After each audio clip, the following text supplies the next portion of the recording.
September 27th, 2023 meeting of the Union Township Zoning Commission is now called to order. Please rise to the Pledge of Allegiance.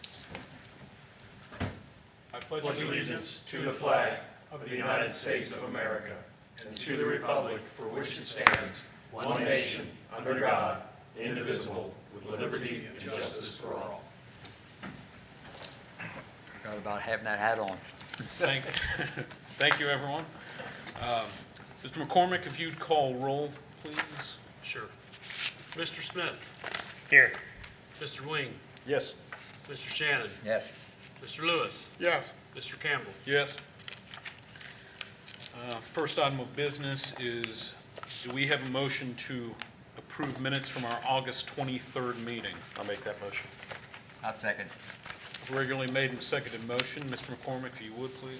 Mr. Smith. Abstain. Mr. Wing. Yes. Mr. Shannon. Yes. Mr. Lewis. Yes. Mr. Campbell. Yes. Motion carried. Thank you. Minutes are approved. So I see from our agenda, we've got one item of old business, that being case number 2-23-T, C, and D, which are discussions regarding proposed text amendments to Union Township zoning resolution, specifically impacting Article 6, establishment of districts, and Article 7, supplementary district regulations, more specifically accessory structures and chickens as accessory uses. Given that under new business we have a proposed zone map amendment pending, I will solicit a motion to move consideration of old business until after the disposition of the zone map amendment case number 523Z. I so move that we adjust the agenda accordingly. I'll second. Regularly made and seconded motion to move old business until after consideration of case number 5-23-Z. Any discussion? Mr. McCormick? Mr. Smith. Yes. Mr. Wing. Yes. Mr. Shannon. Yes. Mr. Lewis. Yes. Mr. Campbell. Yes. Motion carried. Well, that will bring the agenda under new business. We'll call our first case tonight, which is number 5-23-Z, a zone map amendment from R2 and B1 to PD plan development to establish recreational uses and facilities. Applicant is First Baptist Church of Glenesty. It impacts a number of parcels of land located on Old State Route 74 in Teal. Mr. McCormick, do we have a staff report? Yes. We're going to go over the written staff report in conjunction with the slide presentation that we have prepared. So again, the applicant is the First Baptist Church of Glenesty, which is also the owner of the property. There are 5 parcels involved, which you can see in this slide and also in the location, the first section of the staff report, paragraph under the staff report under location. I'm not going to read all of those. The addresses are also listed under the name of the applicant on the top of the staff report, and also under the site location in this particular slide. And all of the addresses that are listed are on Old 74, even though at least one of the parcels also fronts on Teal Town Road. The request involves 5 of the parcels totaling 3.327 acres to be rezoned from single-family detached and business to planned development to establish various recreational uses and facilities. On this particular slide, you can kind of see the vicinity of the area. You can see Teal Town Road here, kind of more to the north and south road in this particular area, and Old 74 at the intersection here. The existing church is to the east of this property and is already zoned PD. So essentially what the applicant's asking for is to extend the PD from the church into these particular properties that it owns, and for the purposes that I mentioned earlier, and I'll get into the specifics here in a few moments. Also in the staff report, we've got the roads listed here. Old 74 is a minor arterial 2-lane roadway with an approximate average daily trip volume of 17,000 vehicles in this area. Teal Town is a major collector 2 roadway maintained by the county, and that is averaging about 8,170 trips a day probably when it's not under construction. Right now, it's probably all over the place with the way the construction has been. The zoning for the parcels, as I mentioned earlier, there are 2 parcels that are completely zoned business. There's a third that is part business and part residential too, and then 2 parcels in the southeast of the affected area that are zoned residential too as well. The adjacent property for the church is zoned PD. The property to the northwest, and to the southwest is zoned residential too. And the property immediately to the west is zoned business. And there's a little area zone PD directly to the southeast a little bit of the site. This is a slide that shows the site with topography, so it seems a pretty level site. As far as the relationship to this site and the comprehensive plan, this is a site that is within the old 74, otherwise known as the Summerside-Willowville corridor. The comprehensive plan acknowledges that this area of the township is suitable for limited commercial expansion, redevelopment, and encourages the consolidation of smaller fragmented parcels into cohesive development plans. Plan also specifies that planned development districts allow for those planning goals that are in the comprehensive plan to be achieved, and to convert residential properties into commercial, or in this case it would be more of an institutional use, which is similar to commercial in some ways. The plan also indicates that the northern portion of the corridor is most appropriate for neighborhood-oriented uses, similar in nature to this particular request. The plan also indicates that there should be new sidewalks where there are sidewalks within 200 feet. This property actually has a sidewalk along 74, and there is a sidewalk connection across Tealtown Road to the sidewalk that is on Tealtown Road. And so in that regard, with those 2 sidewalks, we feel as a staff that the sidewalks are acceptable in that area. In much of the east side of Tealtown Road, it may not be suitable for sidewalks in that area, so there's at least one on one side of the road. The other items of the comprehensive plan that we're looking at site development to be conducted in a manner that focuses on maximizing land use efficiency with infill development, for utilizing strategies for underutilized properties. We're also looking at the use of traditional building materials, which this application has one building, which is to be faced with brick, which is a restroom. We'll come to that here again in a moment. And we're also looking for in the plan that new developments and expansion efforts along the corridor must implement noise and or light pollution reduction strategies wherever possible. And again, I'll come back to that. From the previous slide, you can see how the land lays. You can see the proposed plan overlaid here. So the proposed plan consists of 2 synthetic turf football fields that I believe are around 70 yards in length, so they're not the full 100-yard fields. I believe they're for youth. And then you have some pickleball courts that are proposed, a walking path that is proposed. You have 1 brick restroom facility proposed kind of between the 2 football fields, a proposed playground area, and a walking path that would go around the exterior, which in a way also promotes more pedestrian activity along 74 and Tealtown, even though it might be a bit off the public right-of-way. And at this time, that's all that's planned.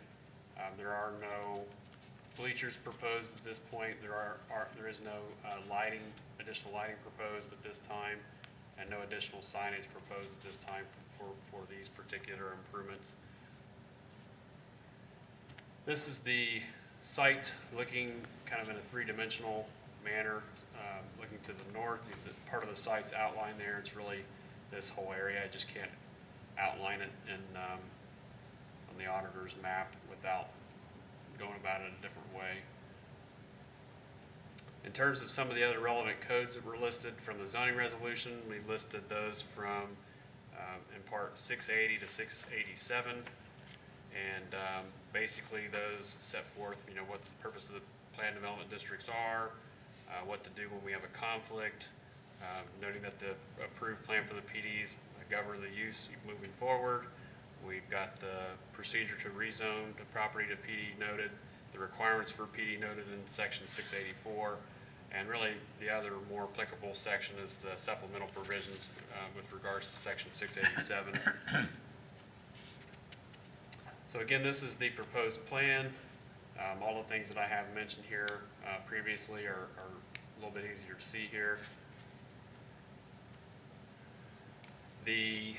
So a little bit of background, the township rezoned for the parcels. Go back this for a second.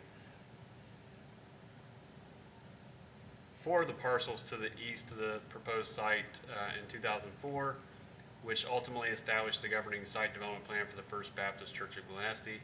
Minor amendments were authorized in 2006 for wall signage, in 2010 also to reduce and/or eliminate the previously approved landscape buffer, which is kind of important and applicable for this particular project since they did not have to do some of the landscaping that they originally planned for, originally was approved, and is the reason why there's not more landscaping in certain areas of the site. In 2012, a major amendment was approved for a new sanctuary and the adaptive reuse of some of the existing structures. Since September of 2017, the church has acquired 4 of the 5 parcels involved with this particular request, and the applicant's current proposed plan is to expand upon and complement the church's existing uses on the adjoining property. In terms of the application, the proposal appears to meet the objectives of the Horizon 2030 Comprehensive Land Use Plan for the Old 74 Summerside Willowville corridor. Plan would result in the consolidation of fragmented and underutilized parcels while establishing neighborhood-oriented uses. I mentioned all the things that were going to be included, including the restroom, which has a brick, high-quality traditional building material facade. Although vegetative buffering is not necessarily part of the plan, the majority of the site is intended to be utilized as green space, and proposed vegetation is in line with the landscaping and buffer amendments that the township permitted on the adjacent church property in 2010. Recent stormwater improvements have been made, with potentially more improvements being considered, with the stormwater structure shown there to the north of this particular area. Applicant would meet or exceed all the minimum setbacks, and the uses are consistent with the PD on the eastern adjoining church property. And we've acknowledged here, which we'll get to in a moment, the recommended modifications in the staff report. And in terms of the action required, we're looking at the zoning commission to either enter a motion to recommend approval with some modifications, or denial of the applicant's request to rezone the property as submitted. Before I get to the recommended modifications, here are the slides for the site visit. This is looking southeast along Old 74 from the church entrance, the main church entrance there. This is looking northwest back towards Tealtown along Old 74. The site would be on your right. This is looking on the interior of the site towards the affected area in this proposal, which would be basically directly ahead where those trees are at. This is along Old 74, the site being on your right. You can see Tealtown in the background where the gas station is. This is if you move a little bit closer towards Tealtown, a little better view of the way the site lays. This is looking across Old 74 southwest at what's there. And this is at the intersection, looking south to southwest from left to right at the intersection. This is rotating more to the right from the same view previously to the southwest.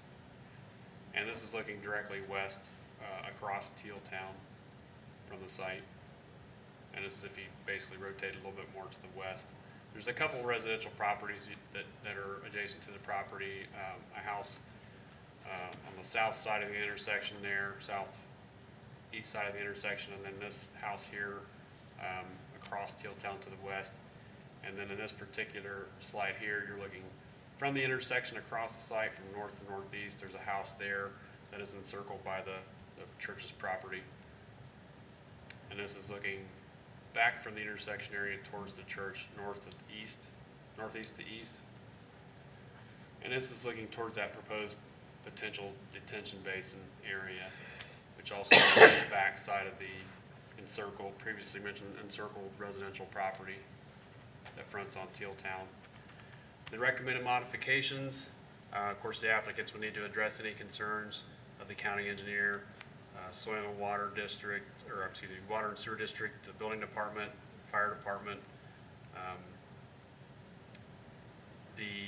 There is no lighting proposed this time. However, if there were to be any future, signage proposed to the sign at this time. However, if there would be signage in the future, it would have to be monument-style signage, no higher than 10 feet from finished grade, and would be subject to administrative review and approval. Again, no lighting proposed, but if there is to be lighting, it would need to be downward directed and of sufficient intensity to illuminate without projecting on the adjoining property, with details and specs to be supplied to staff. Ultimately, we'd have to have a new survey and legal description to consolidate all the acreage prior to any final action on a permit. There are a number of administrative items related to site plan requirements set forth in Article 11, Section 1131 that we would need to have addressed prior to the issuance of a subsequent zoning permit, but we feel that those can be addressed administratively as well. Staff does recommend at least a consideration of some vegetation landscaping along the southwestern and northwestern portions of the site, and really that's primarily more for, doesn't have to be necessarily anything dense, but it's really just it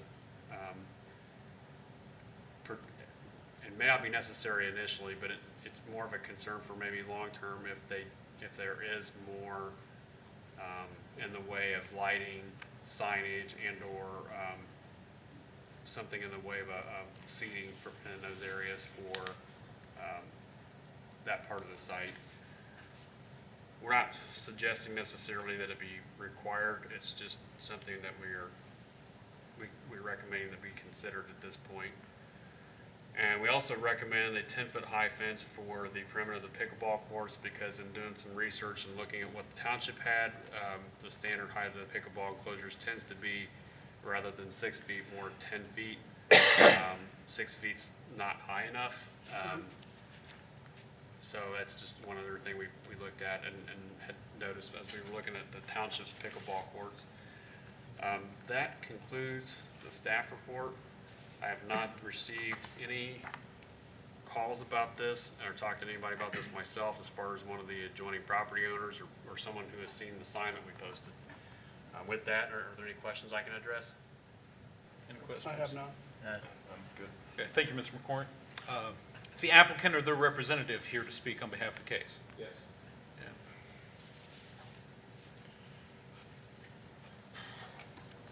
If you just introduce yourself. I'm Pastor Jeff Moss, Administrative Pastor at First Baptist Church of Glen Estee.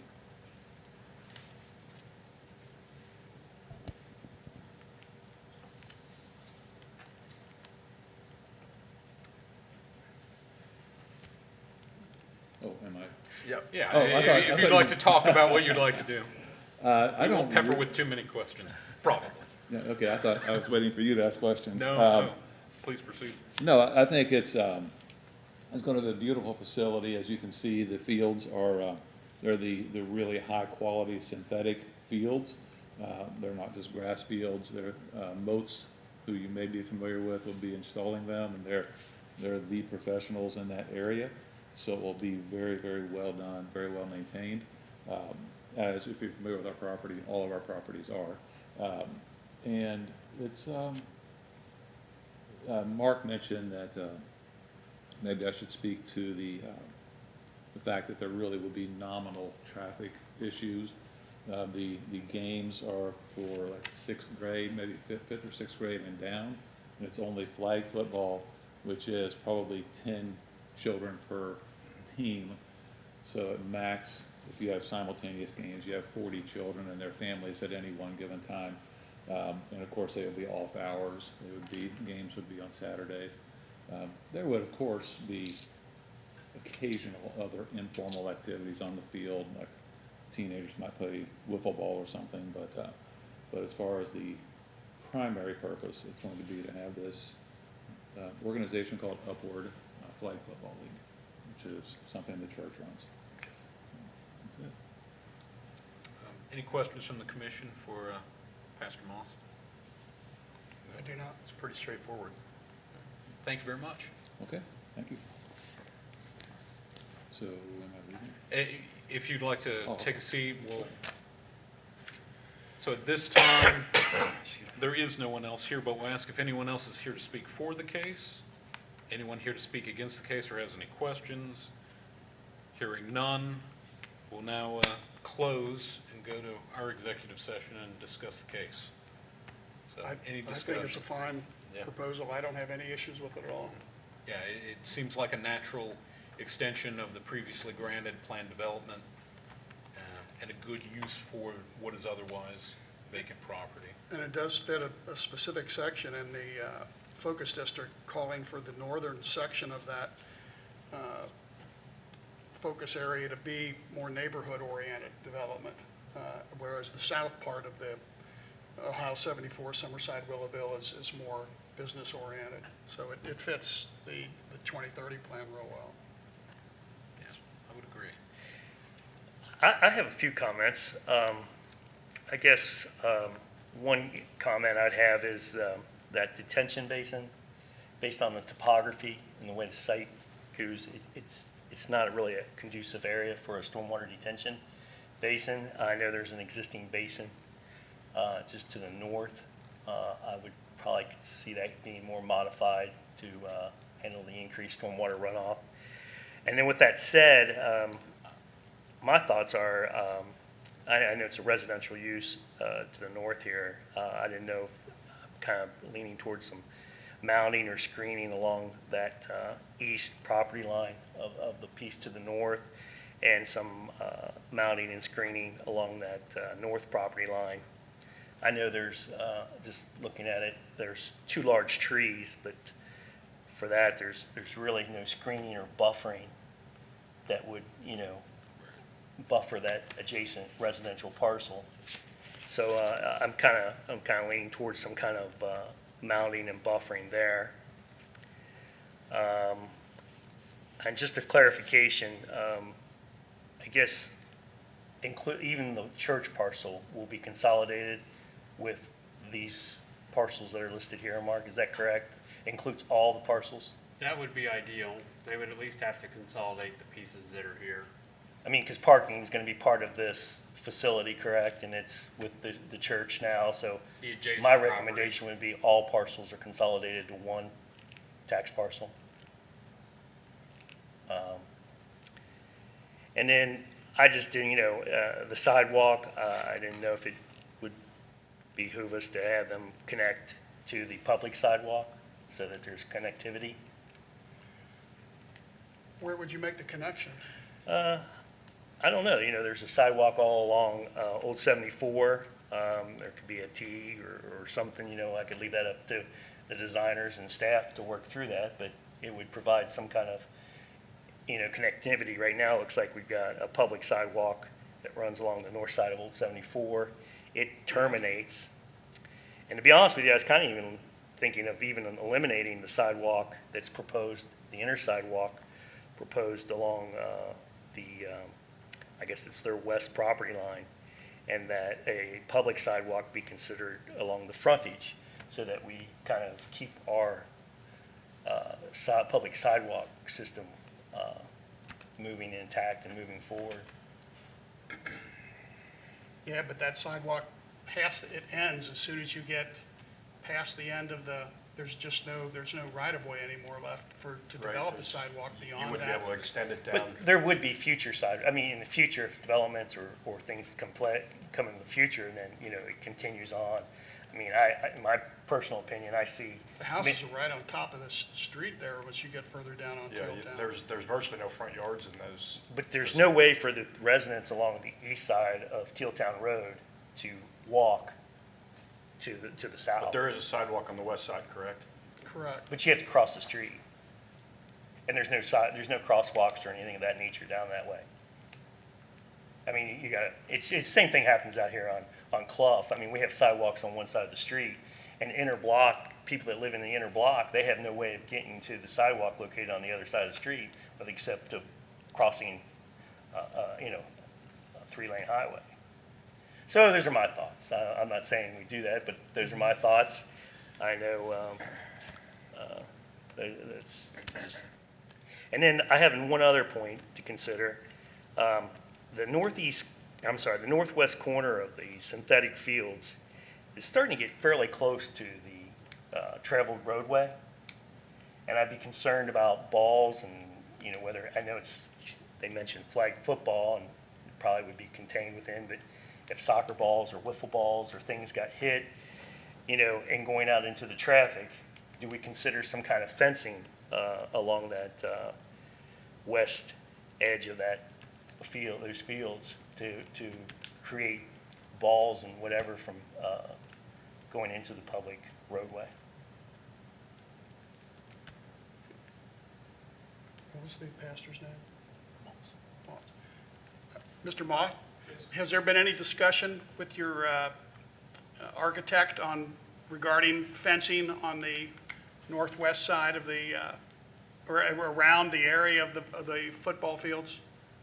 It was discussed very briefly, but the assumption being that they're just little kids playing football, no kickoffs, no punts, none of that, that we didn't think that there would be like balls shooting out into the highway, out into Old Field, not Old Field now. And that's, we did discuss the program on, we just mentioned it, but never moved on. Do you have a distance from the edge to the closest edge of the football field to the roadway? Do we have that, Mr. McCormick? I think that there's a distance noted. I can't read it on the slide. It is, to the right of way, it's 25 feet, so to the road, it's gonna be more than that. Yeah. And that's from the outside edge of the end zone. So that means the actual playing area is gonna be quite a bit more than that. It's probably gonna, I mean, just looking at it visually, it's probably gonna be more like between 55, 60 something feet. All right. Even though the fields are only 70 yards, they are full 10-yard end zones, so that's 30 feet there. Right. So you're probably 60 feet plus to the road. Yeah. My opinion, it's not a lot. Yeah, I'm almost thinking that would be reluctant. overkill at this point. Yeah. And the other aspect of it is sight. Fences are not pretty. I understand. No, That's I- my I, concern to a degree, but safety is more important. Yeah, it is, but The 10-foot feet. our parks are Yeah. not fenced either, so. I mean, I would prefer to relax the height of the fence around the pickleball court and propose some kind of fencing in that northwest corner. 10-foot high fence is pretty high. It is. I don't play pickleball, so I don't know how high. Yeah, they I've can- seen pickleball, and 10-foot probably is appropriate for pickleball. Yeah, it's, We've got pickleball courts here in Veterans Park, and you watch them play, and those balls go up. The pickleball court definitely needs to be wrapped, and I think wrapped 10 feet high. I do understand the safety concern of balls going over. I just don't know if a fence is the right answer and what kind of fence it would be. Regarding the Is it, mounding, yeah? was there any discussion with your neighbor, the one that still has that parcel there where Mr. Smith has recommended the mounding? Was there discussion with them on their feelings about this proposal? No, Okay. but if I might add, if you were to go there and look, which Mark has, between the edge of their property line is very treated. So, that's it right there. Yeah. I don't want to say ill maintained, but I'll say very treated. Which you were not gonna disturb that, any of that, right? No, that's a lot of those trees and things are probably on our property, but we don't have any intention of getting in any of that.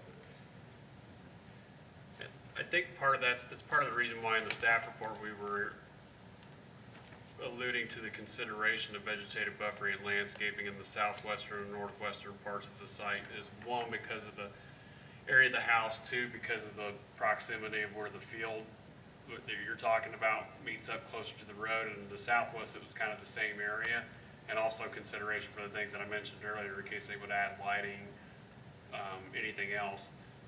Because if they put some kind of plants in there, it would buffer anything and everything that we just talked about. Going back to that northwest corner of the north soccer field, and maybe we consider some kind of arborvitae hedge row or something of that nature that could help deter any kind of ball or going out into the Well, roadway. that's not a bad idea. You know, instead of a fence, maybe we do some kind of, again, hedgerow or something that, Yeah, we could recommend a vegetation consideration for that area, that boundary where it does get close.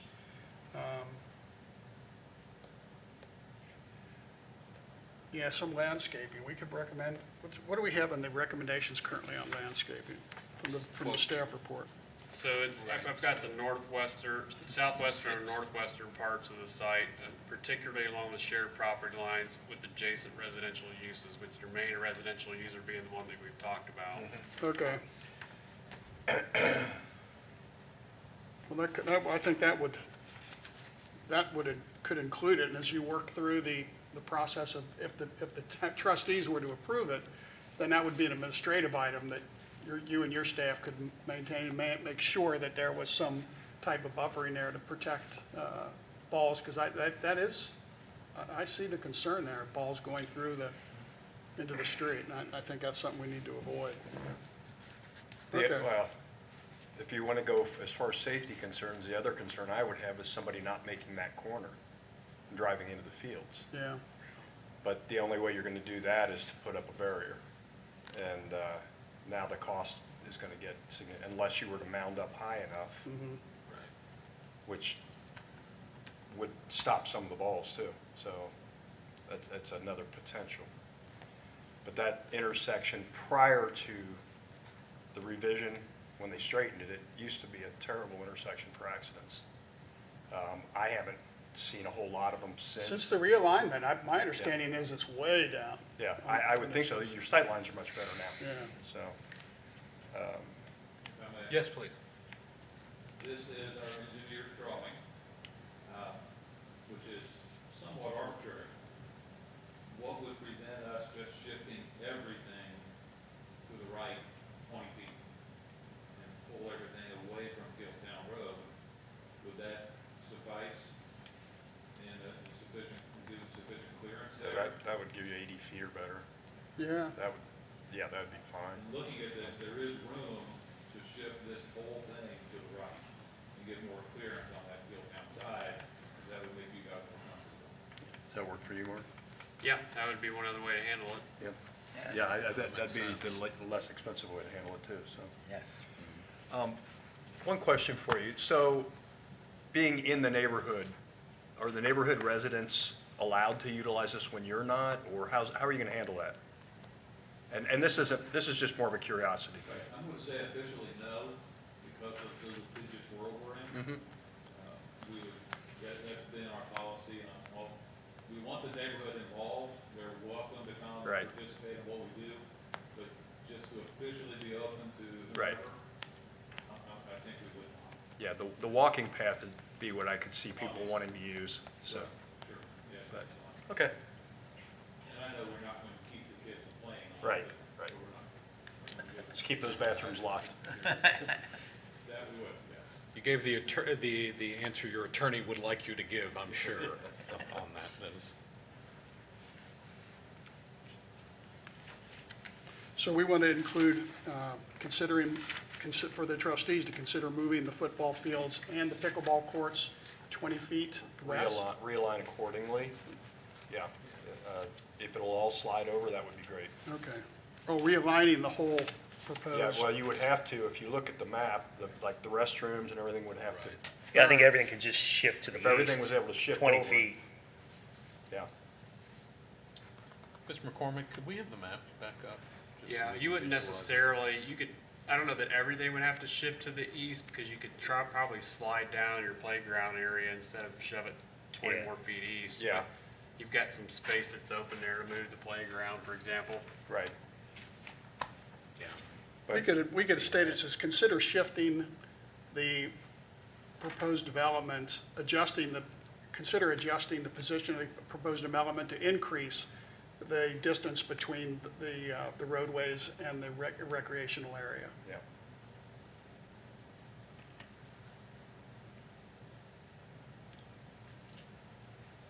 And that would satisfy you in terms of not having the requirement for barriers.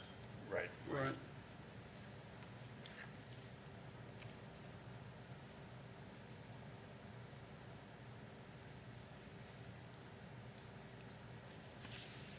Yeah, as much as we'd like to believe people are good drivers, Fortunately, there is a nice sized ditch there on Fieldtown. yeah. Doesn't help at all.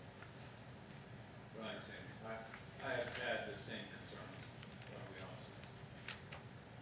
Building out on the corner is worrisome.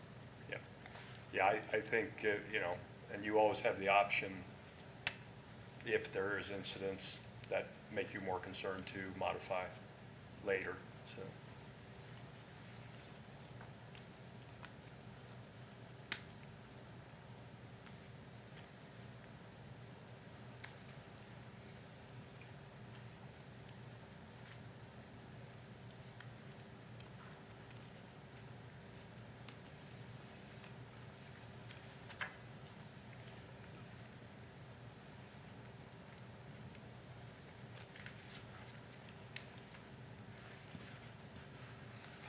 I don't have any other questions.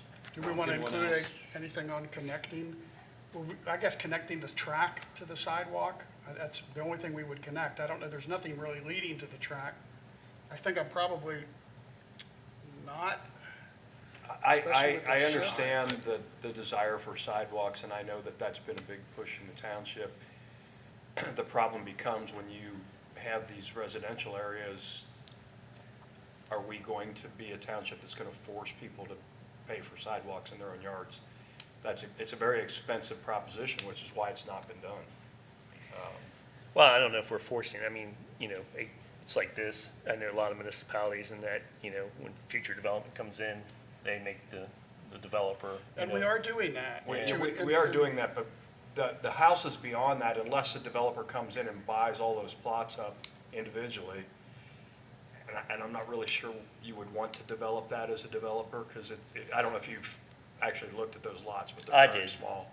It's just hard to say, you know, we have a crystal ball in the future. Oh, You don't absolutely. know what developers are Absolutely. gonna buy today versus tomorrow, and here we have an opportunity to extend and put a sidewalk in place for public use that could potentially be extended. If we don't put it there and the developers, or it does develop in the future, well, then we've missed that opportunity now.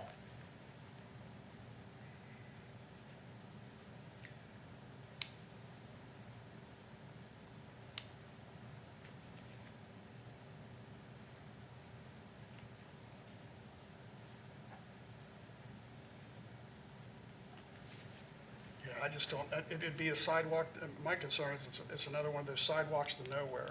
It's, That's a sidewalk to nowhere now. I Yeah. mean, I know, and that's why it ended where it does, because there's no way on the other, even on the other side, to continue on without digging deeply into yards. the right-of-ways. grade along the west side of Tealtown is conducive to sidewalk. Yeah, the west side is more so than the east side. The east side, once you get down further, I mean, the east side, I'm sorry. The right, east side once you get is- further yeah. down on the east side, it's trenched out pretty bad down It there. is trench. But, you know, it is. And, you know, Well, there's a lot of residential developments to the north of this too Right. that I are also- located on the east side. The trustees allowed that apartment complex down there, and I don't believe there's sidewalks on Tealtown. No, there are not. So right there, we've just hit they're not gonna tear those out, Right, they just landscape that whole area. yeah. So I'm just concerned it's an added expense to the church that may never, Well, I don't know if it's an added expense. I'm saying eliminate the interior sidewalk on that west side, on the west side and make it a public sidewalk. I mean, they're right now showing sidewalk, track all around the entire right, well, if that, development. so if So let's take those dollars and not make it private, let's make it public. What, the track? No, the dollars that they're using to build the track on the west side of the fields that runs along the frontage of that property, let's make that, take those dollars, do away with it, and just make it a public sidewalk along Tealtown Road. So you want to eliminate that part of the track? Yeah, and connect to it. Just connect the north and south ends to the No, public the sidewalk. The whole point of the track is a running track. You don't want the running track intersecting with the sidewalk. Is that the case? It is a running track? Walking, running, yes. Okay. Recreational. Okay, I wasn't aware of that. Okay. Yeah, I'm inclined to leave that alone, but I am inclined, I do agree with the shift. I don't know what everyone else. Yeah, I think the I shift, think the shift is. a shift to the That north makes makes perfect sense. And I think and that's, it that's does addresses not a safety, a valid safety concern. And it doesn't increase the cost to the church, so. I don't have So, anything else. yeah, I was gonna say, do we have any unresolved parts of our I discussion? do have a question. On these artificial fields, are they permeable, or does that become a runoff area? I'm just thinking of the detention pond scenario. They are permeable. Okay. They build a gravel base underneath them. And that retention pond that they've drawn there, Meiser put that in as tentative. Mm-hmm. It's a just in case. Mhm. You are right. Our first thought is to dredge out, make sure the one that we have is adequate. But they put that there as a just in case. There's been no flooding issues that you're aware of currently? Okay. I'd say chances are that won't happen because just me looking at the topography and the grades, there's not enough depth to drain that proposed pond into the existing pond. There's just not enough falls, but, you know, your engineer will design that and handle that. Yeah. Okay. That's all I had. I think, We've we got a resolved our motion? discussion, Go ahead. so yeah, All right. if you wouldn't mind, Mr. Yeah, now, make sure everybody's we're on the same page. The motion would include a statement that it does meet with the 2030 plan. It meets most of our planning requirements, not all, and we have at least 7 recommendations from the zoning staff, Mark and his staff, regarding tidying up some of the missing elements of those, and we would include those in our motion, plus an 8th item recommending a shift of the proposed development away from the roadways, distance to be determined by architect, but recommendation would be approximately 20 feet shift. So that's what I will put together. Thank you. I have one, is it too late? I have a question for Yes. Mr. Moss, is it? Are you opposed to consolidating all the parcels into one? When we had Kleiser do the surveying, we had them survey all of our properties with the intention of moving forward with that once we get this done. To consolidate them Yeah, all? that's already in the Okay. It's not, we have not filed yet, I don't want to misrepresent. No, I It's not in understand. the works, but Okay. we're going to do it. I just wanted to make sure you're okay with that. Okay. Yeah, usually that's exactly what happens when we're looking at a PD of this nature. The consolidation does, it's almost always is a line item that we. I just wanted to make sure that the church didn't remain on its own parcel and these fields remained I on a agree. consolidated. So there'd Absolutely. be 2 parcels. I just wanted to make sure it was going to be all one parcel because the parking supports this facility. And I can include that as a line item, that all parcels should be consolidated into a single existing PD parcel.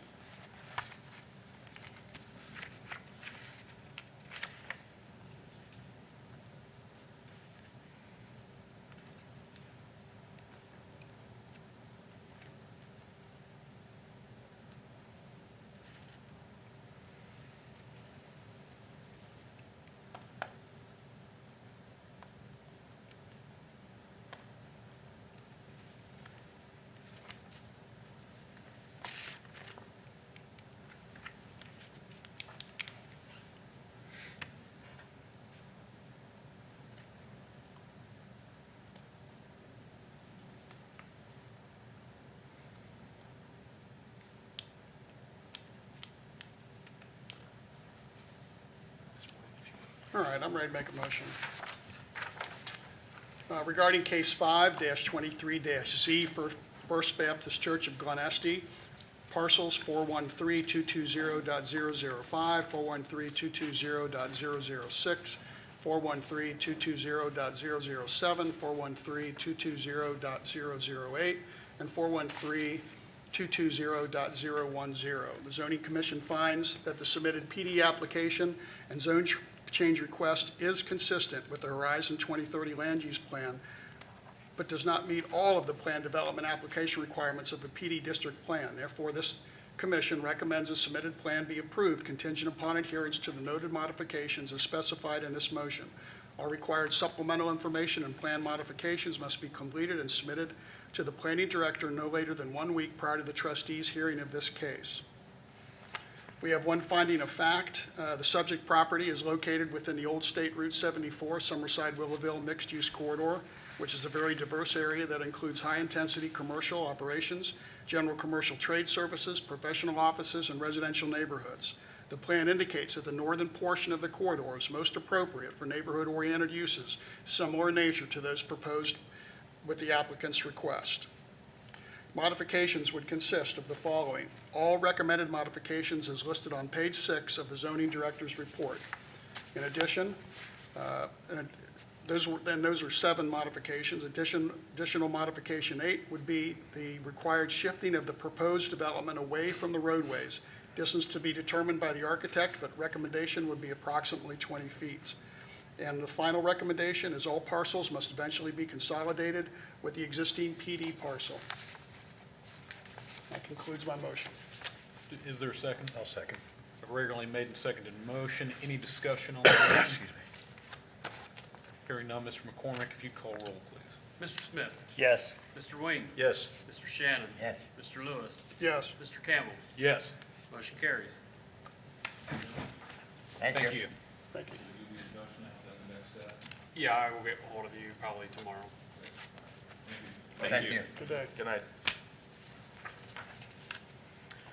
Next item on our agenda pursuant to the motion that was passed earlier this evening is to revisit case number 2-23-T, C, and D regarding proposed text amendments to Union Township zoning resolution. Mr. McCormick, if you'd like to start us with 2-23-T, C.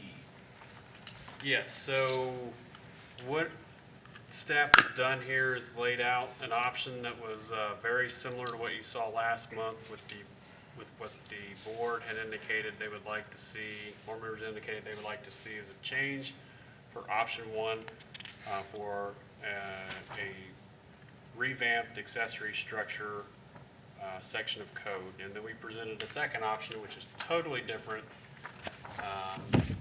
And we intentionally introduced some new things in there that you might want to consider, even if you adopt option 1, part of option 2. And so I'll go over those things. Anything that was highlighted in gray was what was already in there as a proposal last month. The yellow highlights are what we initially presented to you, and the green highlights are what we have since changed, and some of those were changed at the direction of legal counsel. In some areas, like what you'll see on page 1 and 2, there's a lot of green, but really all they did was reword things. They didn't really change the substance of what we were proposing. So as far as the option 1, what way it's worded, residential zones, no accessory buildings shall exceed the following floor limitations as determined by measuring, the language, the footprint of the structure, including the overhang. A would read, lots that are 1 acre in size or larger, the total square footage devoted to accessory structures on the lot shall not exceed 2,000 square feet, plus 500 square feet for every additional full acre over 1 acre. So 1 acre, you'd be allowed 2,000 square feet. 2 acres, you'd be allowed 2,500 square feet, and so on. Item B, lots that are greater than or equal to 25,000 square feet, but less than 1 acre in size, the total square footage devoted to accessory structures on the lot shall not exceed 1,500 square feet. This is still more than what's allowed now on any lot in the township. C, lots that are greater than or equal to 10,000 square feet, but less than 25,000 square feet, total square footage devoted to accessory structures on the lot shall not exceed 1,000 square feet. And this is pushing the max on any lot now in the township and is actually more of an allowance than in many areas than what is currently allowed now. And then for all other pre-existing non-conforming ER, R1, R2 lots of record with less than 10,000 square feet, total square footage devoted to accessory structures on the lot shall not exceed 750 square feet, which is the max now. And on these smaller lots, it's probably about all you're gonna get anyways. Proposed section number, actually, this would be number 2. I've got it 3 right now. I'll have to change that because we had struck some things. In any residential zone, the maximum number of permissible accessory structures as set forth herein shall be determined by the total lot area. Lots with a total area of less than 2 acres, a maximum of 3 accessory structures may be allowed, not to exceed the total floor area limitation set forth in item 1 of this section. Lots with a total of 2 acres and larger, a maximum of 4 accessory structures may be permitted, plus 1 additional accessory structure for each additional 2 acres of, it should say total lot area. The attorney missed that one, and I'll have to fix that one, because net was supposed to be replaced with total. Not to exceed the total floor area limitation set forth in item 1 of this section. So we're allowing potentially more number of structures, but we are still limiting them on the square footage to what's allowed in number 1. And that was the other thing that we talked about last month. Number 4, Real quick, is this time for comment on that, or do we want to wait and address it at the end? We typically wait till after Okay. Mr. McCormick's done. okay. Number 4, no individual residential accessory structure shall exceed 4,000 square feet. That's another one we talked about last month. Number 6 would be modified so that accessory structure shall not exceed 20 feet as measured from in height as measured from the grade to the peak of the structure, which then eliminated number 11 because they were both in there. I guess I had missed that they were both in there when I was working on this, so number 6 and 11 were related. Number 6 we kept, number 11 we struck. One thing we did in number 8 is replace the word buildings with structures at the advice of the attorney, just to have the text be consistent with how it's referenced. Other than that, everything else that was in here from last month is the same for option number 1, and there were no issues at that time with those gray highlighted areas that are not changed. Any questions on option 1, or do you want me to proceed to option 2 and then talk about it? No, the only thing I had was on 711.3A and 711.3B, changing may be allowed to is permitted on both of those, where it's, instead of making it provisional or optional, it is permitted to do those things. Not shall, but is permitted. Where are you And at? that's 711.3A and 711.3B. So Where it where- starts out in any residential zone, the maximum number of permissible. It's actually, yeah, it'll become 2. That 2, was- it'll become 2. Right. Oh, it becomes 2. Yeah. Okay. Yeah, All the numbers are gonna drop. Okay, I'm referencing just the numbers as they Right, are right, in right, in right. our packet. Yeah, I'm sorry about that. I missed that needed to be renumbered, so I've got it fixed on the report here. Okay, So you're looking at 2A, and 2B. a maximum of 3 accessory structures is permitted, is what you're saying? Right, is permitted rather than may be allowed. And it should be the same on both of those since it's saying the same thing. Yes, A and B. It should be structures. I have those changes. I can actually fix those right now. With me not being in the last involvement with these, what was the rationale for the number of structures in A and B? It just, they both seem pretty excessive to me, and I just was curious. The numbers, it was currently limited, the current limitation was something called a storage shed, which was maxed out at 120 square feet, and then one additional structure. And that, apparently, there was a lot of feedback from people coming in looking for options or looking for zoning permits to build. I guess, Mr. McCormick, the three came about from discussions with the staff and their experience with people looking to build in those areas? Yeah, because accessory structures also include pools, decks. I mean, they can include a lot of things. It's not just like your sheds and your pole Okay. barns and your garages, so it can be quite a few things. And it's still, And the staff a few years ago had actually drafted a change for this section, but they never really followed through with it. So what we did is we brought it back, because it was one of the items when I first started working here that we had identified and we needed to do when we had a staff meeting. And we said, okay, some of these things we were in agreement with, and some of these things even the staff wasn't in agreement with. And then when we had the meeting last month and talking to the board, we changed things again, right? So that's where we're at right now. Three structures can be not enough in some places where people will have a deck and have a pool and they have a shed or a garage. Now they want to put a shed, you know, or Okay. something else. So that's kind of where that came from.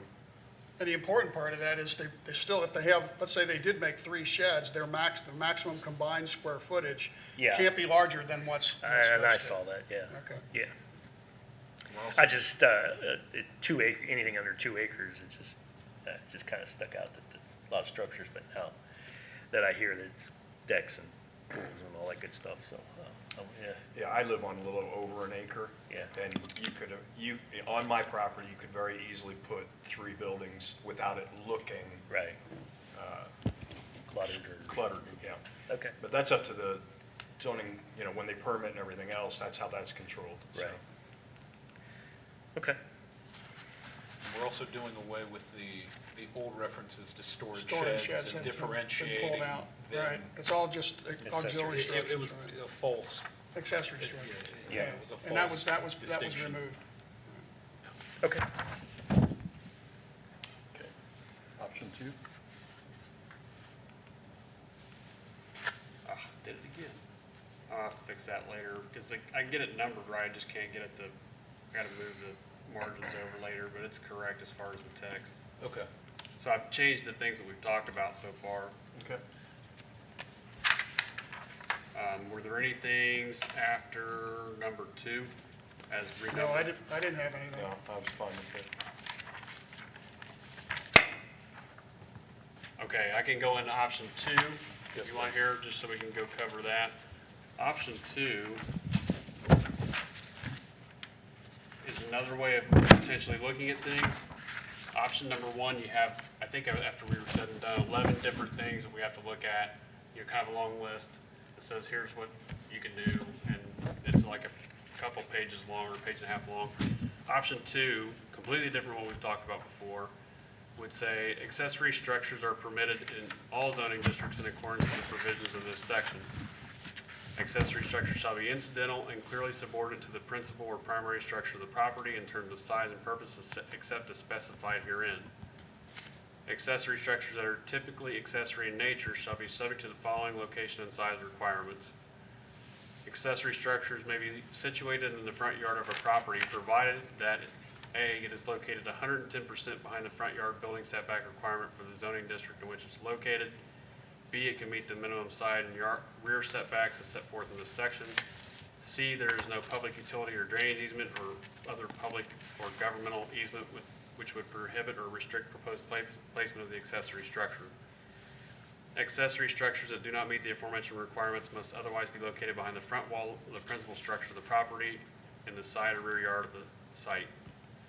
Accessory structure may be located within 5 feet of a side or rear property line in any zoning district provided that it does not exceed an overall height of 20 feet from the finished grade of the floor to the peak of the structure. And that's really just for maintenance, because like you can't slap a ladder up against some of these taller structures without having some separation from the neighbor who might have a privacy fence up, or even if they don't want you on their property. In some cases, you might be able to put scaffolding up, but that would be your only other way to do it. And item 3 is kind of structured the same in a similar fashion. Accessory structure may be located within 10 feet of a side or rear property line in all zoning districts provided it does not exceed an overall height of 25 feet. For structures that are greater than 25 feet in overall height, there shall be a minimum 15-foot side setback.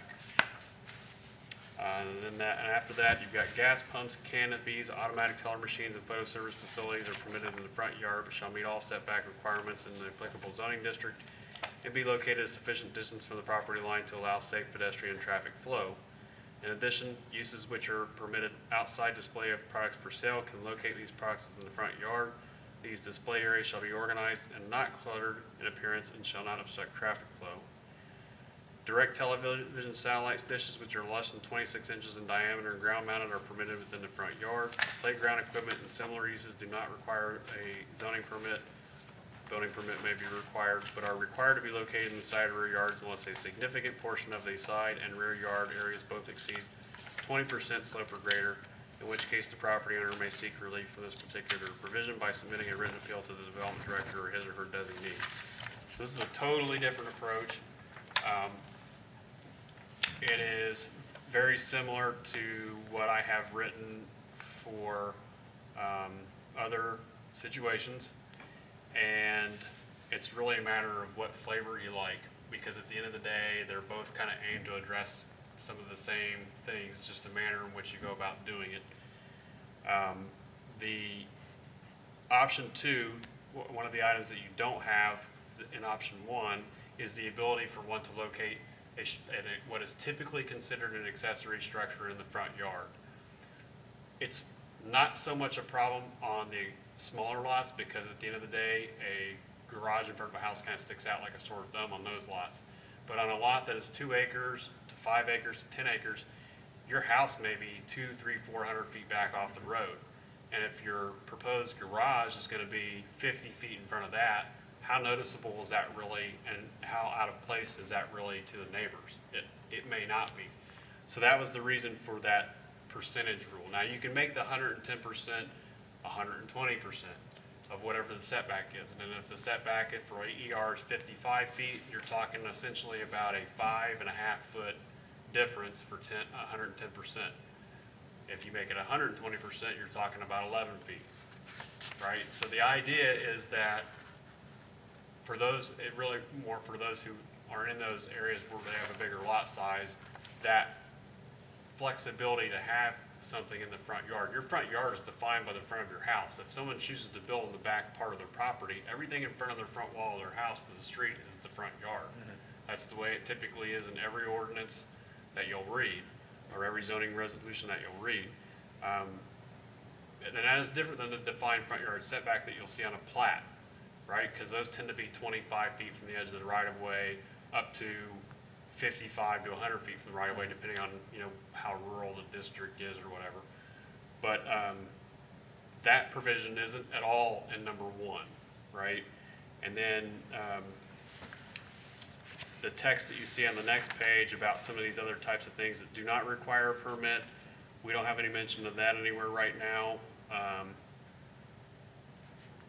don't know that you necessarily need to have some of that text in there, but it is sure helpful when those types of things do come in, and you're trying to figure out whether those things apply, like what the cutoff is for what you consider to be incidental that doesn't require a permit unless you've actually acknowledged it somewhere. So option 2 has some things that option 1 does not have, and vice versa. You have things in option 1 that you can say, well, okay, I would like to see some of these things in option 1 and option 2 if you prefer option 2. The idea was to give you 2 totally different approaches and see what you liked. So option 2, as a layman, I look at that and it doesn't really tell me, if I'm interested in buying this 2-acre parcel, that doesn't really, it's not something I can go to and say, well, I think I can do this, this, and this in terms of square footages and things like that. There is no square footage restriction at that point. It's like you meet your setbacks. The thing you could do, and what is not an option 2, is you could say, well, you also can't locate it in an area like what we had added here in option 1, where I think it was option 1. No, it is an option 2, where you're also saying it can't be in an area where you have a public utility or drainage easement, a governmental easement which prohibit the restricted placement of an accessory structure. So, and it obviously can't be in a right of way of some sort. So if we had properties that had septic systems, you could say, well, it also can't be in an area where there's septic because the health department won't sign off on it. But those aren't really gonna be an issue probably for anything in Union Township, because I don't know that we have hardly any septic at all. There's still There's some. Clermont. Oh, So there, but it would be applicable because when someone goes to build over what could be Right. an existing or planned Yeah, yeah, you're not secondary gonna get a site, they're permit not for gonna that. get a permit from the Yeah. other Right. body at that point to get it. So you could add that language in there too, but the health department should catch it at that point, the building department.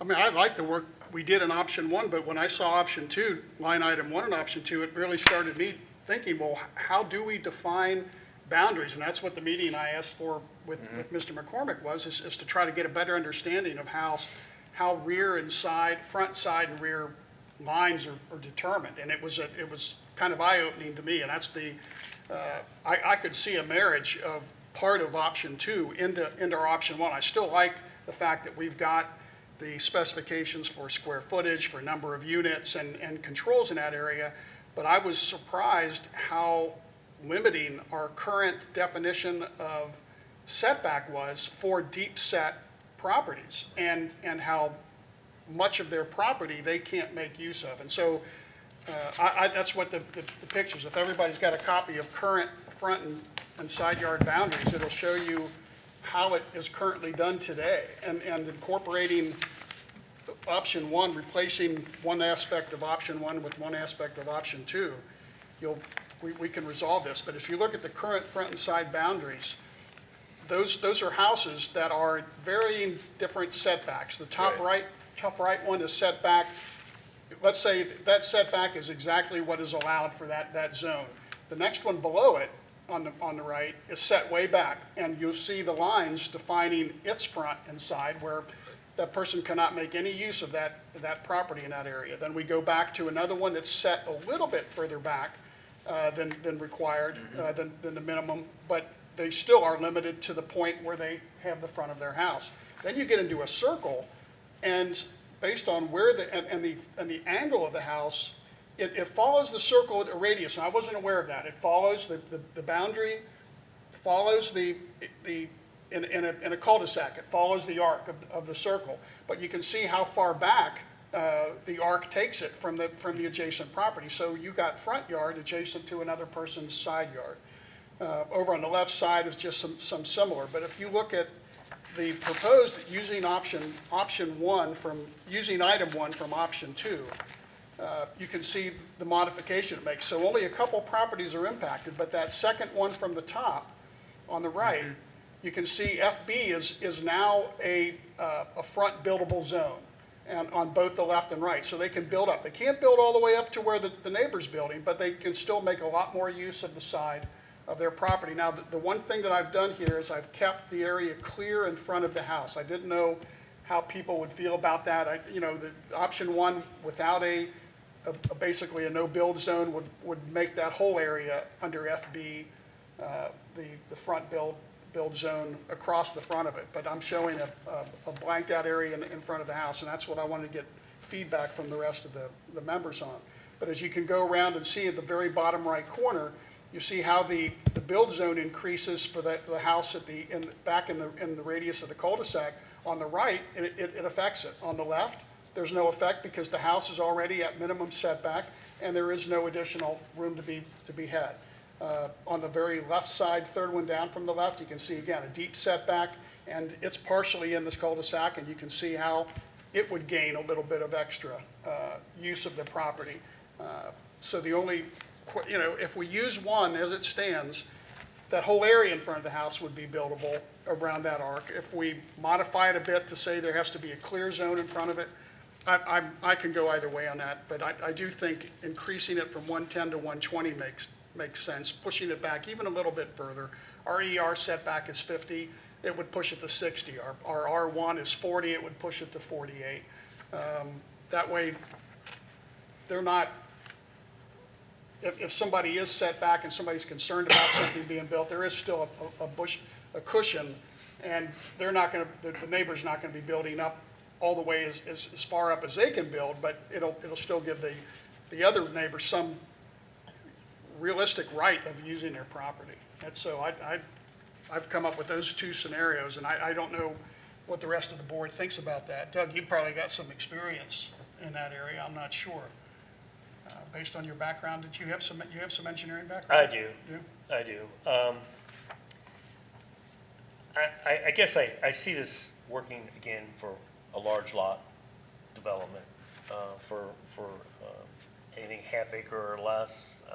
It wouldn't come into play. It wouldn't come into play. No, it So, wouldn't come into, our standard method of the front wall would be the definition. Yeah. And that's what it shows here. In the proposed, the lots that are already at minimum, they're not, they have no, they don't gain any advantage from this. Right. This is, the only people gaining advantage are people that choose to set a house, for privacy purposes, way in the back of a lot, of a deep lot, or much larger lots, the multi-acre lots. and not to complicate it, and I don't know if we create another for large lot developments, and you create setbacks and accessory definitions and accessory structures and setbacks for large lot developments. We don't have that currently. We've got don't. a definition for irregular shaped lots, but we don't have anything for large lots. And Mr. McCorp, you mentioned that there is some plans to work in that area, to further develop that area, how boundaries are defined and maybe provisions for large lots, or it probably depends on how many large lots do we have. So in- most of in your the large township. lots are probably gonna fall in the ER district, to be honest with you, so like, that's really what you're targeting. Right. All the other subdivisions are probably, most of your R1s are gonna be named subdivisions, and definitely, probably anything above an R1 is probably gonna be primarily a named subdivision. And so, they're gonna traditionally have a setback line, they're gonna have, restrictions potentially on where you can put accessory structures. So really, where I see the 110% or 120% rule really mattering is gonna be primarily the ER districts, because that's where your bigger lots are gonna be. Right. There aren't gonna be very many, lots over 1 acre in your residential areas. I mean, there's gonna be maybe some, but I don't think there'll be that many. What are your thoughts on that, on the clear zone in front? I mean, how would you manage not putting a barn right in front of a house? If it was, or can they do that? I mean, I'm not, I was trying to understand that provision in full detail, and I could see someone objecting to, well, I don't want to see that yard have a barn in front of the house. I want to be able to see the house, but again, it's property owner's prerogative, so it's a hard line. It's a hard line to divide. You do let somebody do what they want to on their property within reason, or do you require a clear zone? What's your So thoughts on you that? could have a 500-foot deep lot and not have any topographical concerns, and for whatever reason choose to build your house 250 to 300 feet back. Your neighbor chooses to build their house, let's say 100 feet closer. Right. Well, they're gonna see the house. I mean, they're still so far I back off the road, understand. like, I was concerned that the clear zone might complicate it more so than it needed to be. I had just tossed that out there, but I'm in favor of our original option one with including, replacing one of, let's see, we would replace option 9, 711.9. I don't know what its new number would be. 711.9, we would replace it with options 2, item 1. And I would push it to 120%. I would recommend that. I don't know what everyone else feels about that. I would like to see it a little bit pushed back further so it's not a dramatic change. I know it pushes it back into the property owners, pushes their setback further back, but I think 5 feet isn't a big deal in a 50-foot ER setbacks. But yeah, that would be my recommendation. Mike, is replace 9 with option 1. I like option 1. I didn't realize how restrictive it was for deep set lots and the limitations that are imposed on them. if you were to take in option 1 and plug it in to what is currently 9, what is really gonna be renumbered as 8, you're saying 120% would be your number. Would you want to have that on lots that are 1 acre minimum, so that you're not doing it with the small lots? Because like if you did it with a small residential lot, I don't know that that's the intention. I wouldn't have a problem. I mean, right now, currently ERs are 2 acre minimum. Yeah, I was thinking that. Yeah, So we you can have make to it be a one two. or two, one and two are your numbers, right? Because one's. Right. And I'm happy with one. I'm comfortable with one, because that means you're at the large lot. Once you're at the acre size, to me, your large lot, our technical division in our specification is ER is 2 acres and larger, but you can have an R1 that's 2 acres, and you just can't have an ER that's 1 acre. But I'm good with 1 acre. If you wanted to include the provision that it would be on lots, and say, for instance, option 1 would say, on lots 1 acre and larger, an accessory structure may be positioned in the front, is what you're saying. Right. Right. Unless you made it 2 acres, then it would really seem to be more applicable strictly for the ER districts, and you could even label it that way. I think that would, I would lean The 2 towards- acre? Towards the Yeah, 2 the acre ER. ER district, just, I would just be worried that you, and again, that I would hate to see an accessory structure on a small lot, someone find a loophole to be able to build an accessory structure in the front yard or. Yeah, I understand your concern. I Yeah. do. I do. And that's why I had come up with that clear Yeah, zone. right, yeah, Yeah. yeah.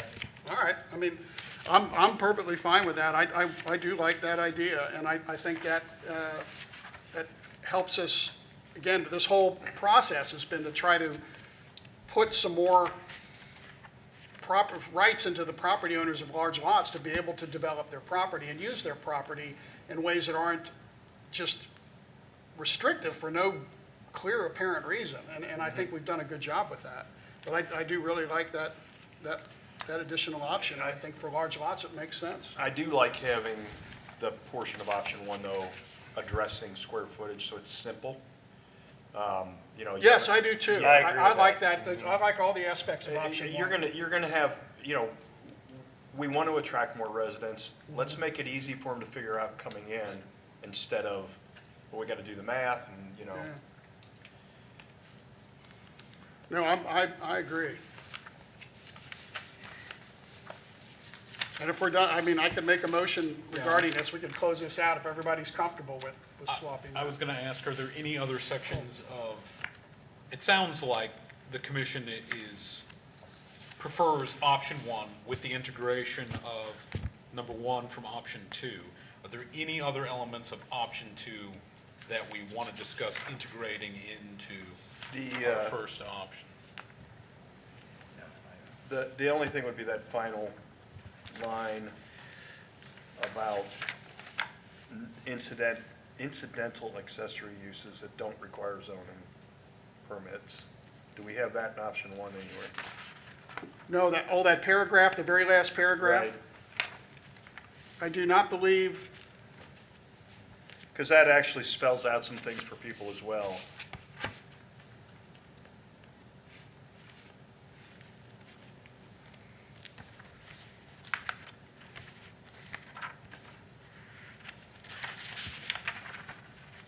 I don't have the updated one, Mr. McCormick, from the legal counsel. Does that It's final the green paragraph in area. option 2 still read the same? It's the green highlighted area. It's not Oh. green on these. Oh. The It's ones only I green printed up. out for tonight, I didn't give you the ones that were printed out for tonight. No, this is, I printed it out. Oh, The one we okay. were subsequently emailed, so. Oh, so they blocked out that whole first half of the paragraph. I don't even know what we're looking at right now. We're looking at the very last paragraph in option 2. Oh, yes, they blocked that out. So they just simply, it starts with direct television satellite dishes which are less than 26 inches in diameter and ground mounted are permitted within the front yard, playground equipment and similar. Is that, Mr. Wing, what you'd like to include? yeah, I'm just, it spells it out a little bit easier for people to come in. When you talk to people, or as I've been talking to people for the past several years about our zoning, I think it's better to spell things out. It creates less confusion. I agree. I think as much as we can take a remove from just arbitrary decision-making and nail it down, I think the better. And the purpose the reason it was struck out, do we know, Mark? I think the council's argument was that, like, those things are things that people should know anyways, and so why put it in there? But my thought was, like, you put it in there just because we get so many questions about them. Right. So it wasn't that, it was like, oh, we have a legal concern, take this out. It was more like, well, you shouldn't really have to put that in there. But I would argue on some of the ones that I left in here crossed out, that we should put them in there in some cases because we get so many questions about it. It should make it, we're clearly delineating what is incidental, you know, because like that isn't done right now. So they have to call and ask, or either they, even with some of the ones where they have to call and ask, it's like, well, what's the closest thing to what we're talking about, right? Because they may come up with something that's not even listed. I'm fine for putting it in, bringing it in, yeah. Yeah, I kind of like it as it is on this one Oh, without. prior to the legal counsel strike? Yeah. Are we allowed, was there a legal issue for us that we can't keep it in there? No. I'd be perfectly fine in including the whole paragraph then Yeah. in its original form. Oh, I've got the whole paragraph here. Mark, the line above that, it's just curiosity about the gas pumps, canopies, automatic teller machines. That seems like that's a commercial section that That, gets put that, into. that section was written for not just residential, that's why that's in there. Okay. You haven't watched American Pickers, have you? Oh, well, okay, so these are, These are, you know, Decorative display gas pumps. So you like that whole paragraph yeah, I think that. with that- the green and the yellow both? Yeah, I think it just, it's more descriptive. When somebody comes into our zoning, they can look at that, they can say, okay, this is what, we don't have to get a zoning permit to do this. You know, to put a new mailbox in, to get, because those are questions that neighbors ask me. Sure. And it's a lot easier to say, you know what, there's a whole section on the website that you can go in and find out everything you want. Well, I've got it added in here now. And The last few sentences of that paragraph in yellow, it says, let's see, 20%, on slopes 20% or greater, in which case the property owner may seek relief from the particular provision by submitting a written appeal to the development director or his or her designee.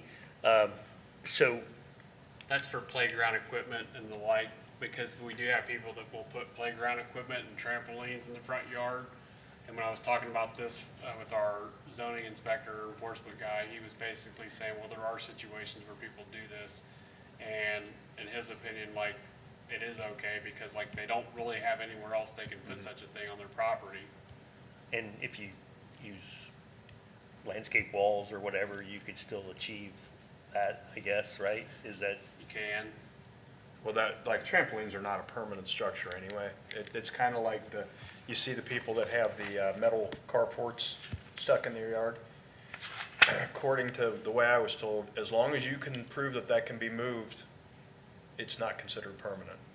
So it doesn't fall under the same guidelines. Yeah, but if they leave it there all the time, Right, it's pretty right. much permanent. So that, it's the same Yeah. thing with the trampoline. I get it, but They say the same thing about sheds. yeah, They put them up on what's it called, so that's right. you just roll them a couple feet each year. Yeah, it's not permanent. yeah. I don't have a hard stance on that. I think that there are some places where we can argue there's no reason for them to have their playground equipment and their trampoline in the front yard, and the neighbors that are griping about it have a legitimate gripe. You know, because it's either become kind of an eyesore where they just let it go, the kids have outgrown it, and they're Right, not doing right. anything about it. Or, maybe it got broken and now they're just not too good about getting it out of there at this point, because it does take a lot of effort to, you know, get rid of one of those things.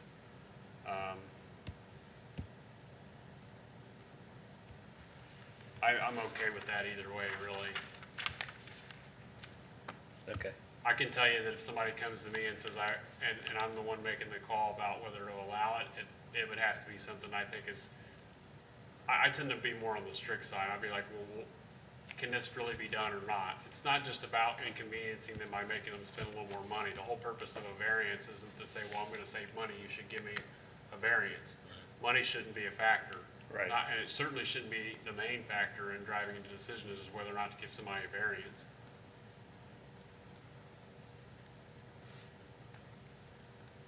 I mean, there's a difference between being a significant hardship versus being just not convenient, and I gotta spend a little more money. Right.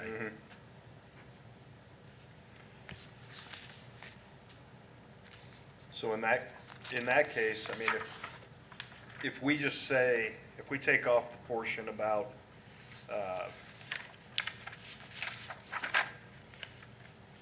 that it could go to the front yard, yeah, but basically go through, do not require zoning permit, building permit may be required, but are required to be located in the side or rear yards, period. And then if they have something, if they have a situation like that, would they just go through a variance application then? Yeah, even if I say no, or designee would be the zoning administrator, or the equivalent here, which would be the number 2 planner. They could go to the BZA? They could go to the BZA. On any of these things, Right. if they're not, even if they're not happy with the 110, 120% rule, they still have the option to go to the BZA. Right, right. And I don't think we should make the rules ridiculous, because at the end of the day, you know, having to go to the BZA, I mean, you shouldn't, if someone's going to the BZA all the time, and the same thing is getting approved all the time, and or you've got a number of the same requests, Right. then that means you have a problem with your code. Right. And from talking to the staff, like, it's like, well, they're approving pretty much all these that come in, right? And if that's the case, then it means we probably ought to look at changing the code. Or most of our cases are this, is that really what we want to be having people have cases for or not? Right. Um, So in your estimation, leaving it with the 20% slope or greater makes more sense? That was the recommendation of the zoning inspector, and really, if it's 20% or 25%, you start reaching a point where your grade's so significant that it is a big deal. Right, yeah. 20%'s not that steep, in my Yeah, opinion. 20 to 25 is kind of your cutoff. Yeah, I mean, you can make it a little higher, but I wouldn't go higher than 25. no, I agree with that. Okay. Then I just leave it as is then. 'Cause you gotta think like 20% slope for a trampoline and playground, like, might be doable. 25 is probably not really gonna work out so well for little Johnny on the trampoline. I've made all these changes in real time if Okay. those were all you wanted. The only comment I have on, I don't know if, on option 2, with the gas pumps and canopies, it says, I'll read it. Gas pumps, canopies, automatic teller machines, and photo service facilities are permitted in the front yard, but shall meet all setback requirements in the applicable zoning district and be located a sufficient distance from the property line to allow safe pedestrian and traffic flow. My only question is who's going to determine what's safe pedestrian and traffic flow? I mean, it's kind of subjective, in my opinion. That'd have to be the staff. And again, if they were told no, they would have to go to the board to appeal Okay. what that meant. Yeah, and something like that, some degree of latitude with staff to be able to make a judgment call makes sense. Well, and if we're talking, these are just basically lawn ornaments kind of thing. But we have, I don't know that I would even include that because it's something that, you know, we have several gas tanks in the front yard. I'm talking about propane for houses. 1,000-gallon tanks and stuff. I know some of the oil tanks used to be in the front. I haven't seen any propane tanks in the front recently, but I'm not going into the, I'm talking about the big 1,000-pound, I guess, or I don't know. where are you If you- seeing those at nowadays? If you keep I seen some of them back in the ravines. if you keep to option 1, I wouldn't necessarily put that part in option 2, because in option 2 is written to cover more than just the yeah. residential area. So Okay. if you want option 1 to be residential, I would not put that part of it Yeah. in Yeah, I there. think Yeah, we're okay. talking about just including the last paragraph. Yes. Yeah. Yep. Not the second. Okay, yep, that's good. And I will say that our zoning inspector was very happy with option 1 as of this morning. You know, with some of the additional changes, everybody's got their personal opinions, but at the end of the day, like, you know, his strong preference was option 1. as far as, having to be the guy that goes out and Enforcement, right. deals with it probably the most. Well, and in those instances, I do feel like the first option is a better educational tool. I mean, we were talking about it from a prospective homeowner's view of looking ahead, but also from an enforcement side, after you've done things, it's an easier explanation Right, of, it's this right is, there. this is what's wrong with it. It's Right. pretty readily ascertainable to people, so that makes sense.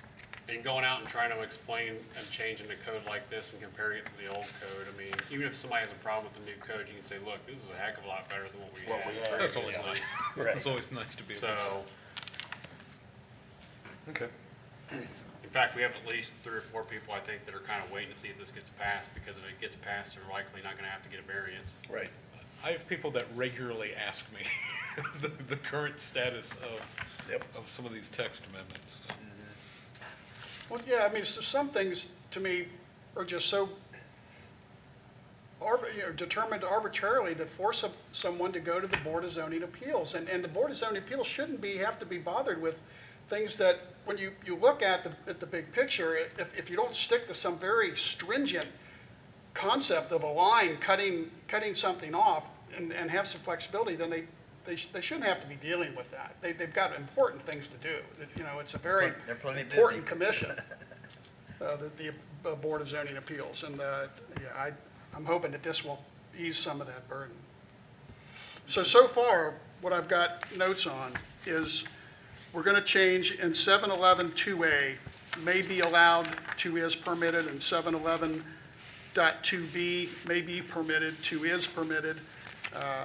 And then we're going to replace 711.9 or 8. And I know we're not It's ending 8 this, as I'm just trying to keep up. Is it 711.9 or .8? Currently, it's 8, 9 in the, It'll be 8. It'll as be we know. 8. it will be 8. And that will change over to option 2, section 1. Right, and that's like, and I would read that in. Yeah, actually, just grammatically, going back to 2A and B, it should be are permitted because we're talking multiples, not where you have is permitted. Where you at? 2A and B, it's just a grammatical thing. Maximum of 3 accessory structures are permitted as opposed to is permitted. Maximum of 3 accessory structures. Oh, You said it is permitted. I said is. I And said it should be definitely are, said is. grammatically it should be are. which is permitted, are permitted. I didn't do all Okay, that are copywriting and permitted. proofreading for nothing. All right. I have all that, everything we've discussed, I've got changed in real time. Anybody would be watching the screen can see it all. Okay, good. Excuse me. And then the last thing, and the culmination of the last discussion was that we would read at the last paragraph of option 2 in its entirety prior to the legal counsel striking of the first half. Yeah, and so the other thing is I want to go back to number 8. I reworded it to say, may be situated in the front yard of a property provided A, it is zoned estate residential, B, it is at least 2 acres in size. I should Okay, say- let's clarify that, because I had it written down, starting out, on lots with a total area, using the legal counsel's change of that, on lots with a total area of 2 acres and larger, an accessory structure may be situated in the front yard of the property, and then reading the paragraph in its entirety. You wanted to put the 2 acres and larger as one of the line items, the ABC items? Yeah, that's what we talked about. Oh, okay. So keep an accessory structure may be situated in the front yard of a property provided, A, it's on a lot with a total area of 2 acres and larger? And it would be zoned estate residential. State residential. Oh, it's estate residential. Yeah, that was, I actually, it's glad that we brought this up. I did want to clarify, are we just saying 2 acres or more, or are we saying? Yeah, I would think. Are we I think specifying I estate think we better stick with residential? 2 acres, because there are R1 lots to the 2 acres. I agree with that. I don't Alright. think we should, I think 2 I acres agree is with that good, as well. but estate Yeah, residential yeah. is too restrictive. You have large. There are 2 acre, 3 acre R1s. So it would say provided the lot is at least 2 acres in size. Oops. B, it is located, I think we agreed on Structure 120%.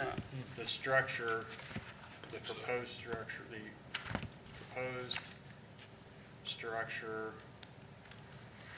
is located at least 120%, right? Right. Right. Yes, 100 behind the front yard building setback requirement for the zoning district in which is located. C, it can meet the minimum side and rear setbacks set forth in this section. Everything else is the same then. Yep. Yep. so now it's A, B, C, D, and E. It's A, B, C, D. Oh, A, I'm sorry, A, B, C, and D, correct. Yep.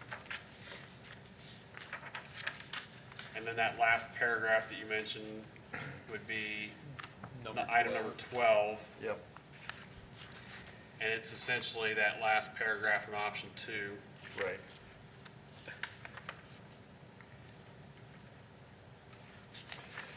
Is it, what about the thought of going, changing it from 20% to 25%?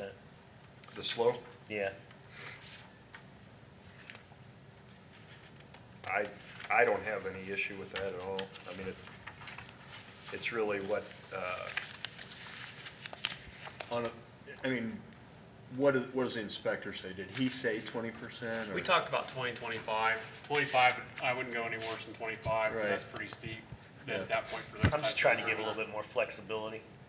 I kind of like 20, but Okay. the rest of the commission feels otherwise. You know, there is the county has a definition for steep slope that requires drilling and core samples prior to construction, and I think it's 20. I don't recall that. Really? 20's not that steep. You may be right. I don't recall that. Because there was a property in my area, a large tract that was looking to be built, and the county had to come in and with a drilling machine do core samples, and I thought it was because it was considered a steep slope area with potential of some type of gravel down it at certain depth that could cause sliding of the hill. And I thought 20, I could be wrong. And I don't have a preference on this. If you folks no, want, I don't really either. if you want 20, Doug's probably got what would you like? I mean, I kind of like 20, but I'll go to 25. It's not that big of a sticking point for me. Yeah, my backyard's like 45, so. Yeah. I know, I've got about 35, 40 degree slopes on my property as well. A lot of people come up from the backyard using their hands. So. Yeah, yeah, I'm okay with 25. I'm just trying to be Yeah, a little bit Yeah, more. a little broad. yeah. Yeah, I understand. You okay with that, Danny? Yeah, 25's fine. All right, Make it 25? it is. Let it be written.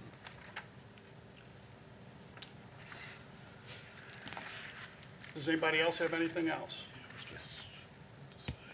Mr. McCormick, could you read back what you have for 711 2A and B? 711, 2A and B.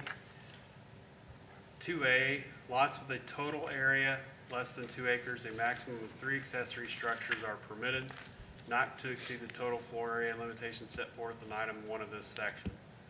Lots with a total area of 2 acres and larger, a maximum of 4 accessory structures are permitted, plus 1 additional accessory structure for each additional 2 acres of total lot area, not to exceed the total floor area limitation set forth in item 1 of this section. And I would ask you to read also 711.8. I hate to have you do that, but I want to, No accessory structure shall be located within the front yard. Accessory buildings shall be located wait a entirely. minute, I'm sorry, you said no accessory structure may be located in the front? That's the old I gotta number 8, No, the new number 8. which would be Option 2. option Accessory- 2-1. An accessory structure may be situated in the front yard of a property provided, A, the lot is at least 2 acres in size, B, the proposed structure is located at least 120% behind the front yard building setback requirement for the zoning district in which it is located, C, it can meet the minimum side and rear setbacks set forth in this section, and D, there is no public utility or drainage easement or other public or governmental easement which would prohibit or restrict the proposed placement of the accessory structures. Accessory structures that do not meet the aforementioned requirement must otherwise be located behind the front wall, the principal structure of the property, and the side or rear yard of the site. Okay. You threw me off with no accessory structure can be located in the front yard. I wanted to see how he was going to make them work both at the same time.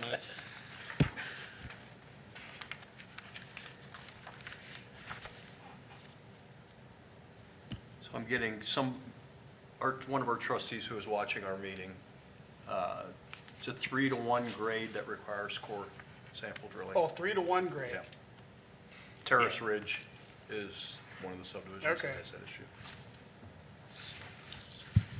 The only other one that was changed very substantively is number 12, which was the one we already went over. Right.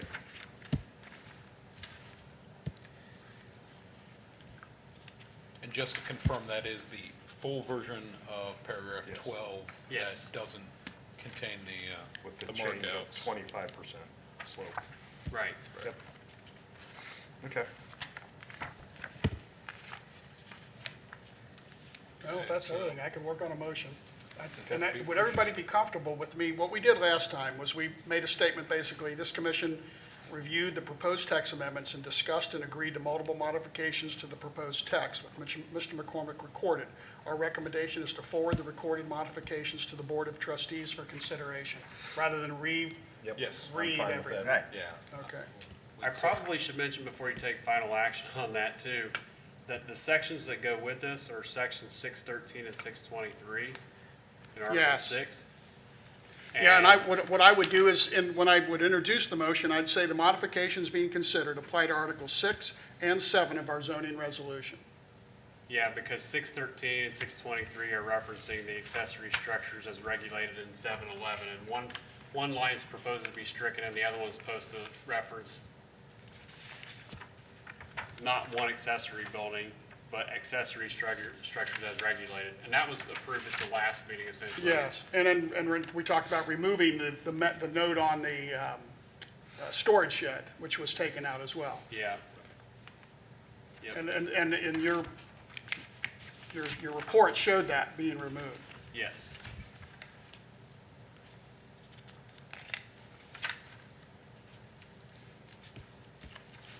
All right, I've got everything, it'll be a fairly short motion, but I think I can make this, we'll see if we get a second, and let's talk if there's anything else that we need to do.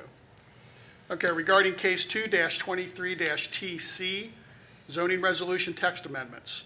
The zoning commission finds that the proposed text amendment to the Union Township zoning resolution is consistent with the intent of the zoning resolution and the comprehensive land use plan 2030. The modifications being considered apply to Article 6 and 7 of our zoning resolution. This commission recommends the text amendments be adopted with the following recommendation. The recommendation is, this commission reviewed the proposed text amendments and discussed and agreed to multiple modifications to the proposed text, which Mr. McCormick recorded. Our recommendation is to forward the recorded modifications to the Board of Trustees for consideration. And that completes my motion. Do a second. I'll second. Rarely made and seconded motion. Mr. McCormick? Well, we have. Oh, let's yeah, have discussion, Yeah. which you even brought up before.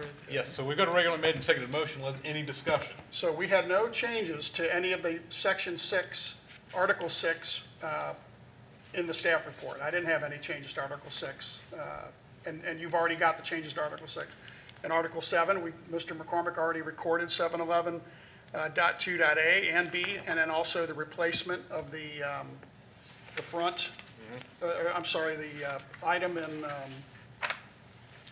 the original that was 711.9 and now is .8, replacing that with the option 1 from with item 1 from option 2, with a couple modifications that Mr. McCormick recorded. So I think, and then we added, I'm sorry.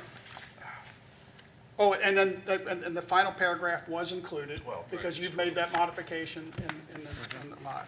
I just want to make sure our ducks in a row.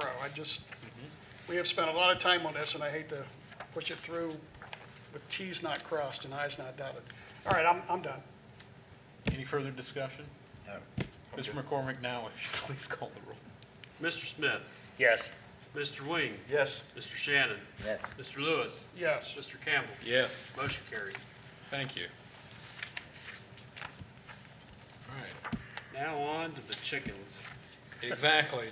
Number 2-23-TD, the chickens. Mr. McCormick, if you would, please. So, as we discussed at the last meeting, we do not currently have any ordinance regarding the keeping of chickens. I think this, what was drafted last month in gray was largely put on hold just because of the cross-reference to the accessory structure code that we were working on, 711. The only changes from last month are in yellow. So on any lot with any residential zone, the keeping of chickens is a permitted accessory use to any, and I added the word compliant. So that way, if it's not compliant, they can't have chickens until they make it compliant. Single-family residential use, it was added, provided that such accessory use meets the following requirements. And so, for all 5 hens, keeping of roosters is prohibited. They can't do it for commercial purposes. The minimum size of a chicken coop, including an enclosed run area, shall be 12 square feet per chicken. So we had a maximum number, which really, if you add all the square feet per chicken in the enclosed run, amounts to 125 square feet. But we had a question about, well, what is the minimum? Well, I looked it up, and in general, you know, when you count the run, it's around 12 square feet per chicken. So if you have 5, you're going to be looking at somewhere between a minimum of 60 square feet and up to 125 square feet. We're probably not going to go out there with measuring tape very often, but, you know, this at least gives us like kind of an eyeball, you know, oh, this is way too big, oh, this is way too small type of situation. Chicken coops will require a zoning permit, and so will a fence if applicable, and I'll come back to that. I did have number 4 and another one mixed up because I was putting the maximum allowable height of the coop to be 7 feet, which is what I meant to put 7 instead of 7 feet for the fence that came later. So I highlighted the wrong thing and made the addition the wrong thing. And the reason why I put 7 feet, if you remember, is because some of us are over 6 feet tall, Right. and I have been in a chicken coop and I couldn't stand up if it was 6 feet tall. That would make it a little harder for me to be in there, clean it, or collect eggs or anything else.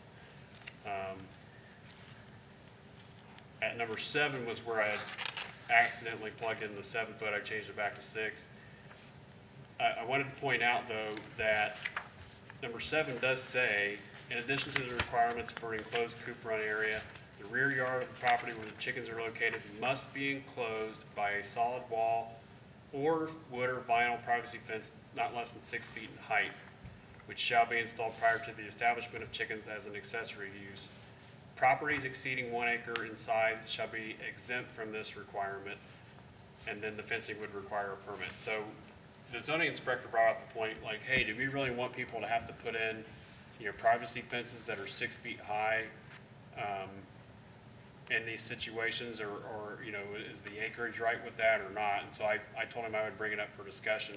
It is something that was drafted by staff years ago, and when we brought it up last month, we brought it up and it wasn't really discussed, I don't think, very much.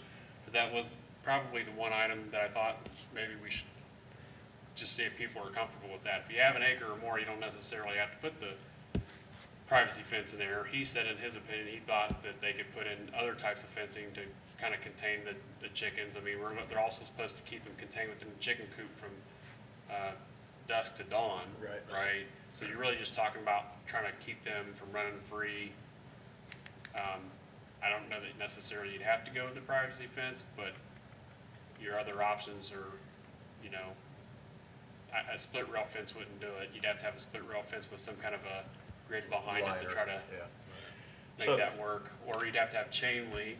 Yeah, the other thing I was thinking about, are you familiar with chicken tractors? So chicken tractor is basically a mobile coop, and you move it, so they still free range in your grass, and you just move it regularly to different areas of your yard. So it's a combination of fertilization, insecticide kind of thing. Some people use it that way in gardening. I don't know how that would fit into this.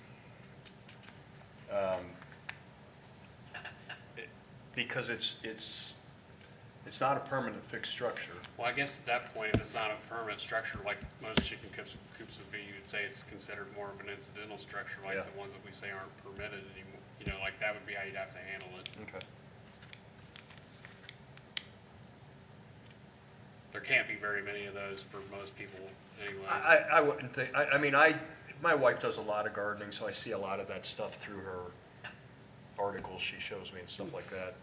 She's a lot of organic / natural type gardening. So, but don't be surprised if it doesn't come up, or if it does come up. That's no big deal. I mean, No. people have big gardens, bring horse manure in and Mhm. cow manure and put on it. So, I don't see where the, Yeah, I mean, you can look them up online. There's tons of pictures of chicken tractors now, so. chicken drops are no big deal. No. I mean, I'd say if staff encounters a few of those, then we could revisit adjusting. Right. Yeah. Really, the only other change I highlighted in here is not anything that substantial, so, I mean, this is really the only thing I saw as a potential question as to whether or not we wanted to make people put in a solid wall or a wood vinyl privacy fence where they have less than an acre. We didn't really say anything about it the last meeting. You know, so I have a bunch of neighbors. I'm an acre, the houses past me are an acre this way, but all the houses on this side are half acre. But if you've been back Rumpke Road, you know it's very non-traditional. And even the half acre lots, I don't see why I would require them to do that fence to have a chicken coop in the back of their yard, because it's not, or, you know, so I think it's one of those situations where maybe if it was in a subdivision of half acre lots where you had houses right behind, you know, one in front and one in back, maybe that would make it more necessary. You're talking about 5 chickens. Yeah, yeah, it is, and, You're basically, I think you have to say at very minimum, if you're wanting them to be fenced in, it has to be a fence sufficient of keeping them on the property. right, and I don't know how high a chicken can fly at this point. You know, I mean, there's so many different species now, I would expect that there's I some. mean, 6 that- feet would probably cover the majority of them. I don't know about all of them. Yeah, Some chickens don't fly. right, Turkeys in my backyard fly up 30, 40 feet. oh, yeah, turkeys do, Yeah, yeah, They used to have them game chickens. I roofed up a tree, yeah. So, fighting chickens. yeah, I don't, and it is a big expense.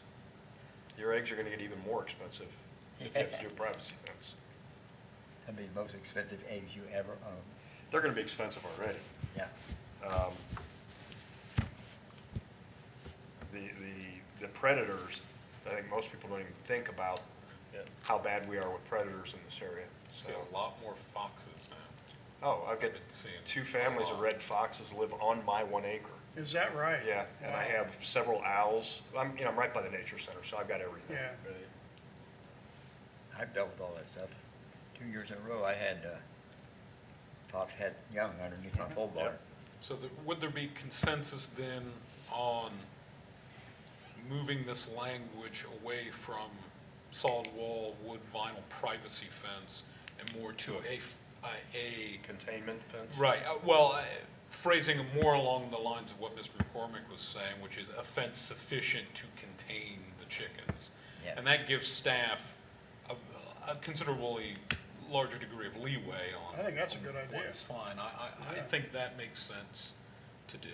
I agree. And I bet they've never, ever had a complaint about chickens here. the rule is if your chicken goes onto my property, then it's my chicken. Right.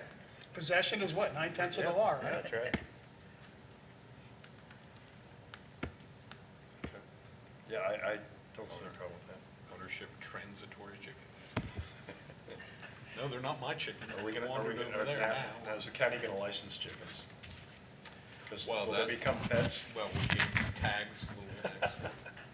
We'll start chipping them? So does that make sense to you, Mark? I reworded it to say chickens are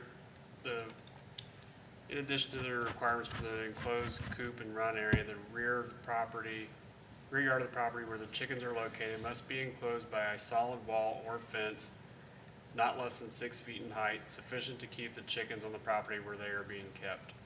Okay.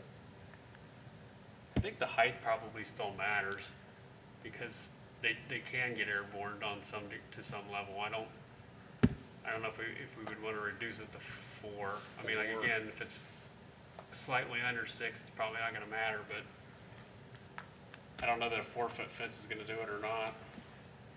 I don't think any of us are chicken experts, so I don't know. Unfortunately not, but four They seems taste good. rather low, so. Yeah, I wouldn't know.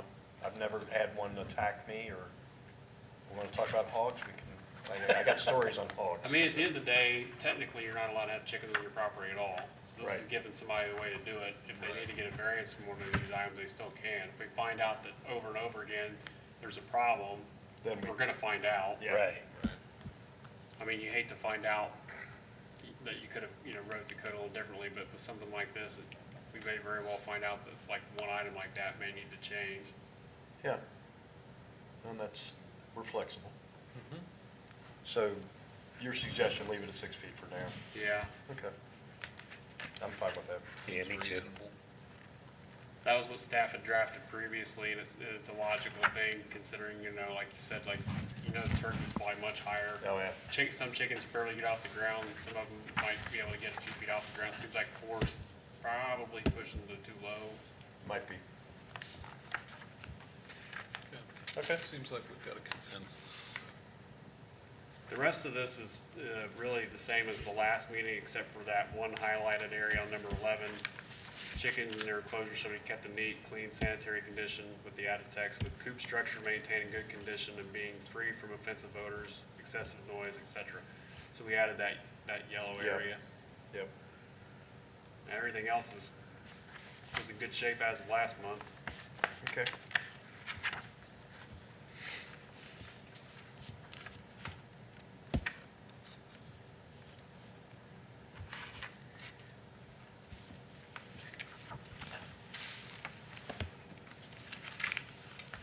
Mr. Lewis? So I was I gonna don't say, have any any other discussion? other concerns. We want to make a think motion? so. I think we've Oh, got we a are? consensus, Okay. yeah. So we fine with the same as we did in the past, just in that last motion? Yes, All I right. think so.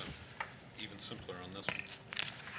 All right, regarding case 2-23-TD, zoning resolution text amendments, the zoning commission finds that the proposed text amendment to the Union Township zoning resolution is consistent with the intent of the zoning resolution and comprehensive land use plan 2030. The modifications being considered applies to Article 7, Section 719 of our zoning resolution.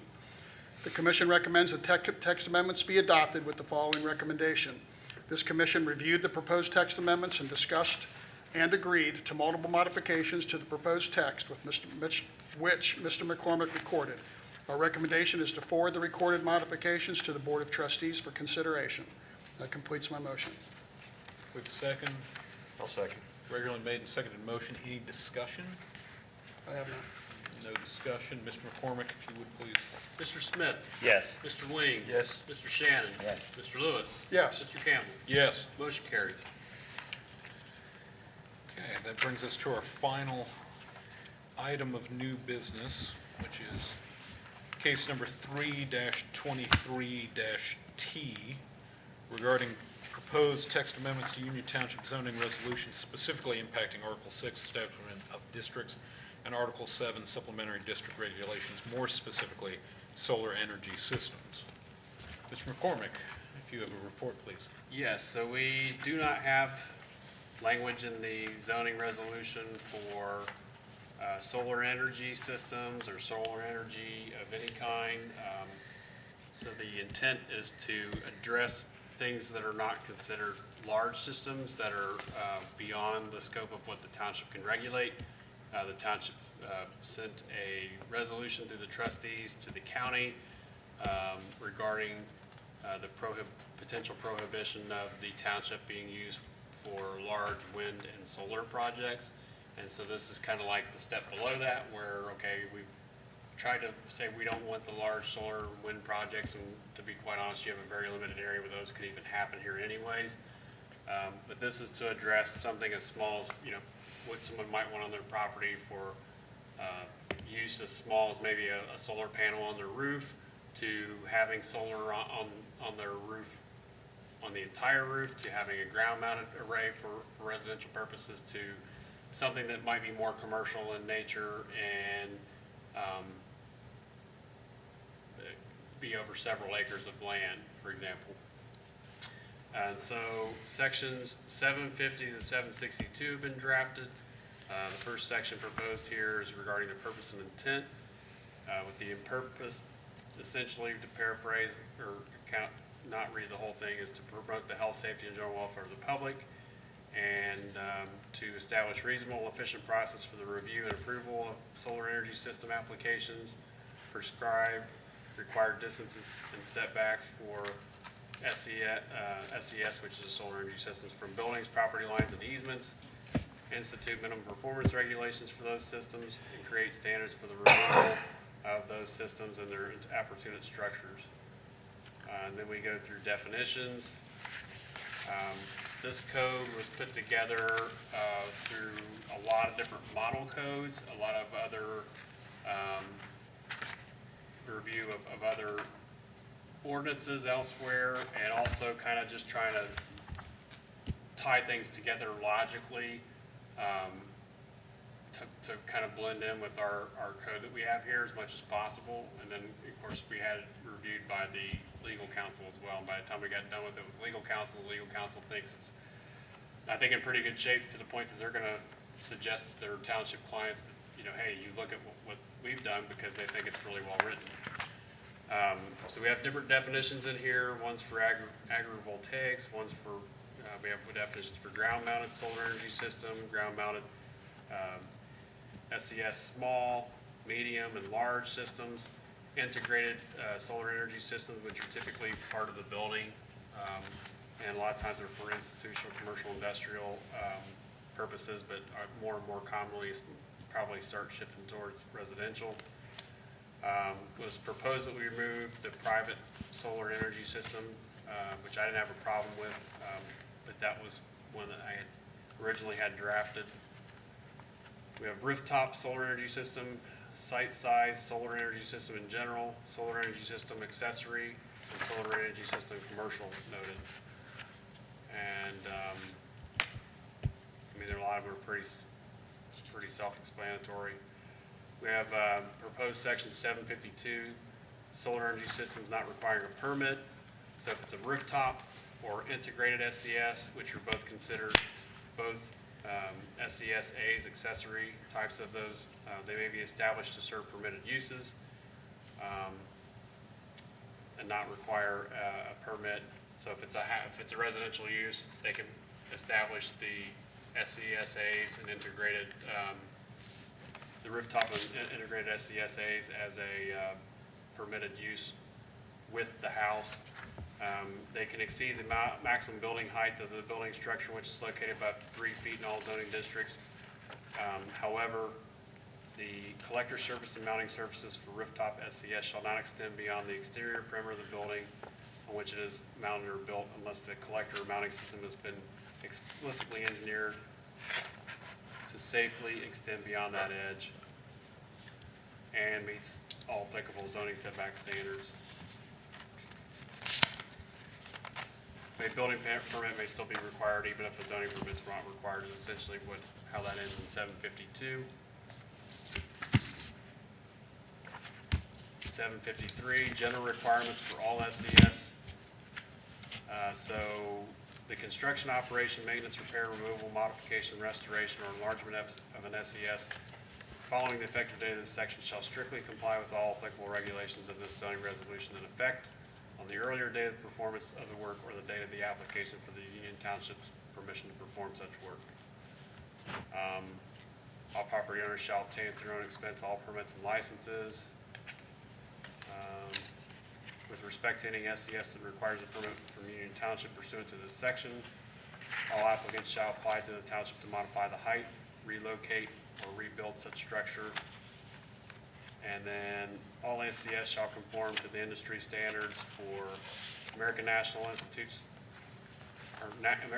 Standards Institute, and be approved by a solar certification program recognized by the American Council on Renewable Energy, ACOR, or the Solar Energies Industries Association. All SES that are over 20 feet in height when oriented at maximum tilt must be designed by a professional engineer. The engineer must certify that structures are intended to be built for the SES within an acceptable code and industry standard given the local soil and climate conditions. I will also mention that these were all, I forgot to mention, These were also written in conjunction with OKI Regional Council of Governments recommendations a while back. So like we took a lot of different things to put this thing together, and a lot of them say the same thing or very similar things, but there are certain things that are more applicable in other states because of the way the terminology is or the way the law is in other states. So we still tried to make sure this was Ohio-based. And I had some help with that with the attorney, in terms of like some of the stuff that you originally got in your packet that got struck out because of what her understanding was of the interpretation of the Ohio Revised Code.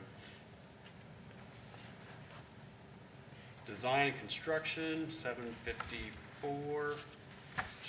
They should all meet the following standards. Foundation and attachments shall meet the various standards and structural loads, including wind and ice loads. Footing inspections may be required for all SES hat footings.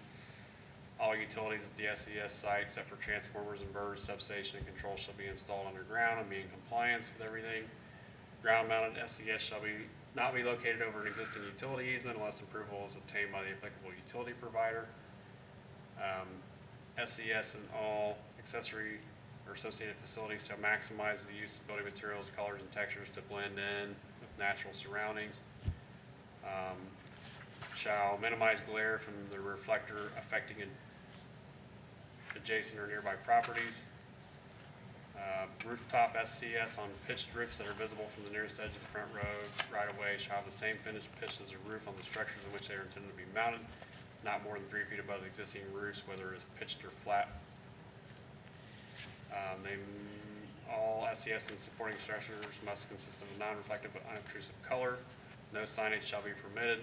However, the manufacturer's identification with ratings and the owner's contact information is allowed, and that's really for more emergency service purposes.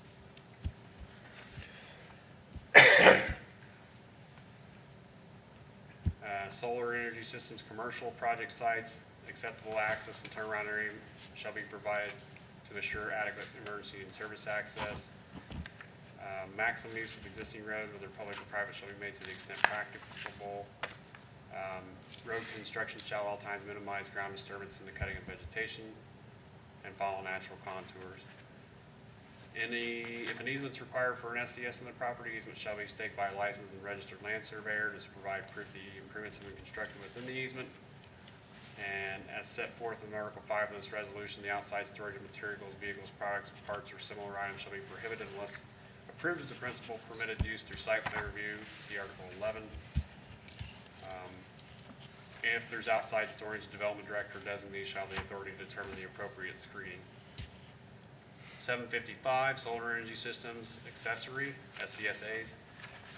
Zoning permit as set forth in Article 2 of this resolution shall be required prior to the construction, erection, placement, modification, or alteration of a SCSA, except where exempted by Section 752, as noted earlier. Building permit may be required. Any lawfully established SES as defined shall meet the solar energy system set forth in this section. Location for those, rooftop SES shall be placed on the roof of a structure. Ground-mounted SES shall be placed within the areas that meet the permitted setback requirements for accessory structures in the applicable zoning district associated with the property. Height limit is 20 feet, which matches our accessory max. And that is allowed to change by up to 3 feet because of that tilt. Residential design, ground-mounted SES shall be located behind the front of the principal residential structure. Decommissioning SEAs that are no longer producing energy for consumption using electricity shall be removed no later than 6 months after the final energy production occurs. Declaration of public nuisance, any SCSA structure or portion thereof declared to be unsafe by the township by reason of inadequate maintenance, dilapidation, obsolescence, fire hazard, damage, or abandonment is hereby declared to be a public nuisance and shall be abated by repair, rehabilitation, demolition, or removal in accordance with best practices. 766 basically applies for commercial SES. So it does not involve an exempt SES or an SESA. The applicant in that case is required to contact the township and its designated representative to schedule pre-application, just like you would if you were doing a institutional, commercial, or industrial project, or a large subdivision. So if they're doing the same thing, because it's a larger project, at that point it's more commercial. Pre-application meeting shall include a visit, and basically the purpose is to help identify potential issues, help expedite the review and permitting process. The part in green, the attorney recommended to strike. I personally don't see the problem with at least the first sentence, because we already do that anyways, and that is that it should also be determined at the pre-application meeting the number of copies necessary for the applicant to submit a completed application. We tell everybody that anyways, like if you come in here for a zone map amendment, we tell you this is how many copies you're gonna need. If you come in for an overlay district, we tell you this is how many copies we're gonna need. Right. I think that one we could totally keep. The next sentence, there's usually no cost, really significant cost in attending a pre-application meeting, so I don't have a problem with taking that one out. But that other sentence, it doesn't hurt to leave it in.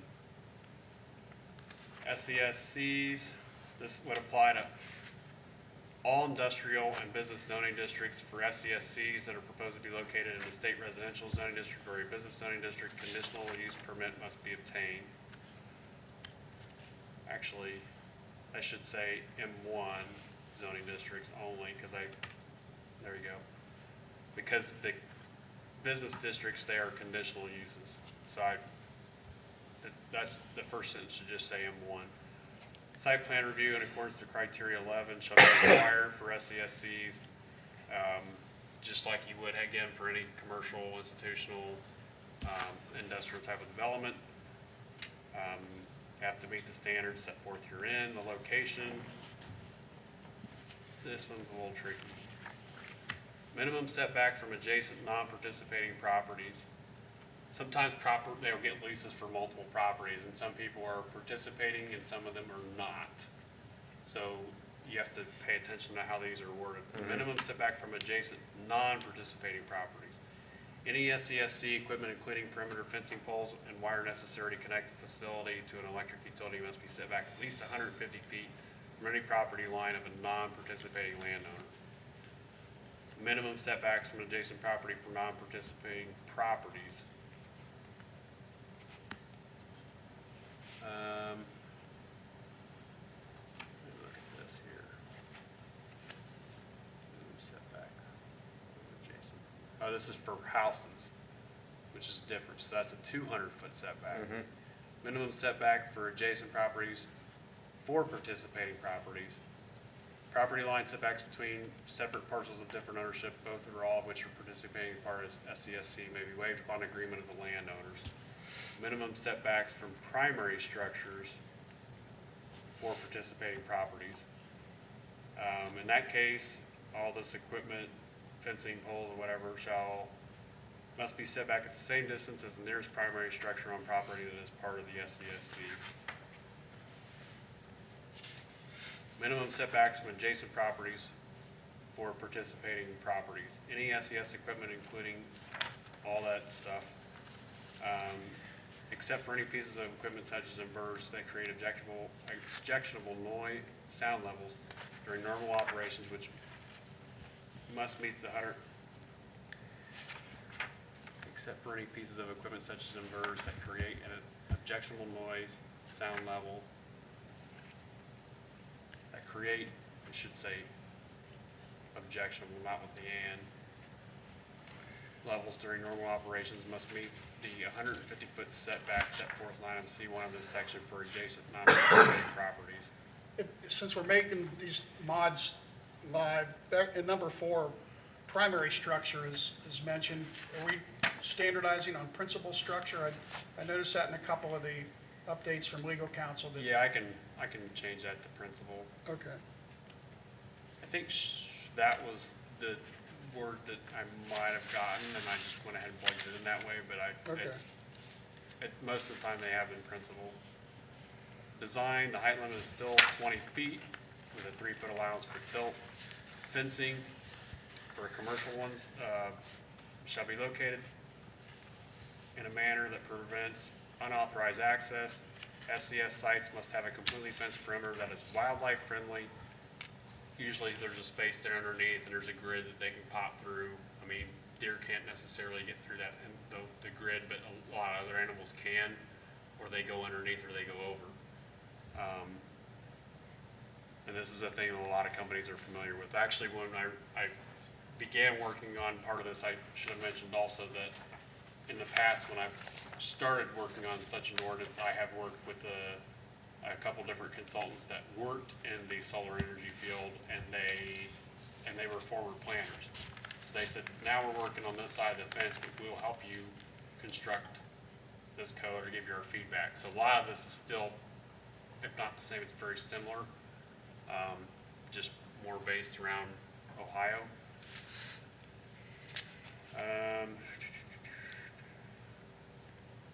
Must be at least 6 feet in height with a locking gate access and be designed to be harmonious with the natural surroundings to the extent feasible. Alternative fencing can be requested as part of the site plan review process if the site is either incorporating agrivoltaics or if the applicant is proposing alternative fencing and or other barriers, including those that are natural, that are determined by Union Township to be equal or better than the resolution requirements and the intent of this article. As far as access, the operator of an SCSC must provide an emergency Knox box with keys to the site and equipment lockers on site at the main entrance, or an alternative emergency access solution to the site as approved by the director or designee. These are things that the fire department and emergency service people are already using anyways. Sure. And are familiar with. Visual buffers. An SCSC shall have, to the extent reasonably practicable, a visual buffer that is at least 20 feet wide and provides a reasonable visual and lighting screen to reduce the view of SCSC from the exterior perimeter of the fenced area of the site and or the non-participating residential uses and structures on adjacent lots, including those lots across the road right-of-way. Visual buffers must be established and maintained in accordance with the most recent landscaping and buffer yard plan and must meet the requirements below. Buffers shall be installed to obscure the SCSC and shall contain staggered evergreen trees or bushes planted not less than 8 feet apart. Township may consider an alternative landscape buffer as part of the review, provided the alternative provides adequate screening as determined by Union Township. Planting shall be at least 4 feet tall at time of planting and shall reach a height of 10 feet within 3 growing seasons. Trees may be trimmed but must maintain a height of at least 10 feet after the 3rd growing season. Good husbandry techniques shall be followed with respect to vegetation, including but not limited to proper pruning, fertilizing, mulching, so that vegetation shall reach maturity as soon as practical and will have the maximum density and foliage. Dead or diseased vegetation shall be removed and replanted in a manner consistent with this section at the next appropriate planting time. Plants or grasses not part of the buffer area shall be maintained not to exceed a height of 12 inches. Township may approve a taller height upon finding that it will not result in a nuisance. Ground cover. Pollinator-friendly seed mixes and native plants are required around ground-mounted SCS. Director or his or her designee may approve the redistribution of some of the required ground cover landscaping to other locations of the site, including required buffer yards. Drainage. All SCS must meet the requirements of the county and township regarding drainage and erosion control. And I had to add in there, even though it was separately approved to be approved by the county, that stormwater design calculations must be done in accordance with the Clermont County Water Management Sediment Control Regulations, and permits must be obtained by from Clermont County where applicable, just because that tells people where to go. They proposed that we strike that from the legal side, but I propose leaving it in there just because it tells people exactly where to go. And, if you have staff turnover here, they're not asking, well, who do we send them to? Then it clearly says in the code who you send it to them. Lighting shall be limited to that's required for safety and operational purposes. If lighting is required, the applicant shall provide a detailed lighting plan that meets all applicable township, state, federal regulations. Mostly township is what they're going to be looking for in that case. Noise, they propose to strike that one. I will say that this one was researched, and the 40 decibel to 55 decibel range is one that acknowledges that is the accepted noise level in a quiet rural setting for the former, and the latter is considered an accepted noise level in a quiet urban area. And the applicant, what we were telling them is that they would have to provide a plan that shows that that's what they're doing. Not we're going to go out there and measure it, because that makes it a lot harder. Right. So they proposed that we remove that, but at the same time, like, a lot of this equipment isn't noisy, but there are components of it that are noisy. That's one that we can leave in there, but we don't have to. So originally I put it in there, it was proposed to be taken out. I showed that it's still there. It's up to you about whether you want to take it out or leave it. Legal basically thought it was like one of those things we wouldn't be able to measure, and I agree with that, but we're not measuring it to begin with. Basically, if we find out that, if we suspect there's a problem, we go out there and it's like a, oh, this is really loud situation, we don't have to go out there and measure it. We just tell them they have to have whoever prepared their plan go out and make sure that it's meeting the plan that they gave us, right? If it's a really loud noise in certain areas, I think you're gonna be able to kind of use common sense and say, okay, something's not right here. As much as there is in this report, I think as we come to areas that have the potential to be stricken, we should probably make a decision live at that point as to whether it should be stricken or left in there, rather than try to come back at it. That's a big one, and if you don't put that one in there, what you're doing is you're falling back on the noise ordinance for the township, or you're basically saying it's not gonna be a problem. One or the other. What are the noise components of a commercial SES? They still have like a lot of times like a backup area, and or they have cooling systems for some of the equipment, and that's Yeah. what tends to make the noise. Okay. Yeah, the So only, it's not like the whole field, it's like wherever those things are at. yeah, it's like my system there's zero noise, except for the squirrels underneath them. Yeah, so this is just like, almost like it'd be comparable, in my opinion, to like where you're housing like all of your servers for your Okay. computers, right? Yep. They gotta cool those things down, and that Okay. room might make some noise, but the rest of the field's okay. Right, okay. So what's, Yeah, I was gonna say, to Mr. Lewis's point, I've counted 3 referenced strikes in this proposed, in these proposed provisions. And to Mr. Lewis's point, given the breadth of this proposal, it makes sense to tackle them as they come, as opposed to waiting until the end. Where you wanna go with the first one? Well, let's start with, I think we start with where we're at, because 2 of them are where we're at. And Yeah. the third one is back at 756. Does anyone else have any in addition to those 3? Okay, I was tracking them as we went. So, Number 6, right, what are your thoughts on number 6? I say leave it. Leaves Yeah, water, stormwater design and Yeah. calculation. yeah, I'm good with that too. yeah, I mean, that makes sense.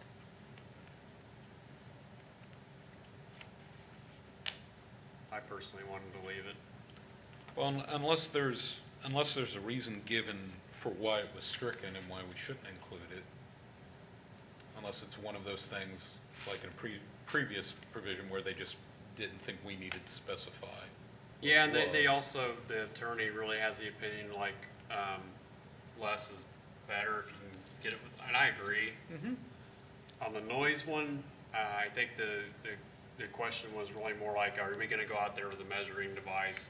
You know, how much is this really gonna matter? Well, it probably won't matter that much because it's probably gonna be confined to just a very limited area of the overall site where these things are actually gonna be located that make noise.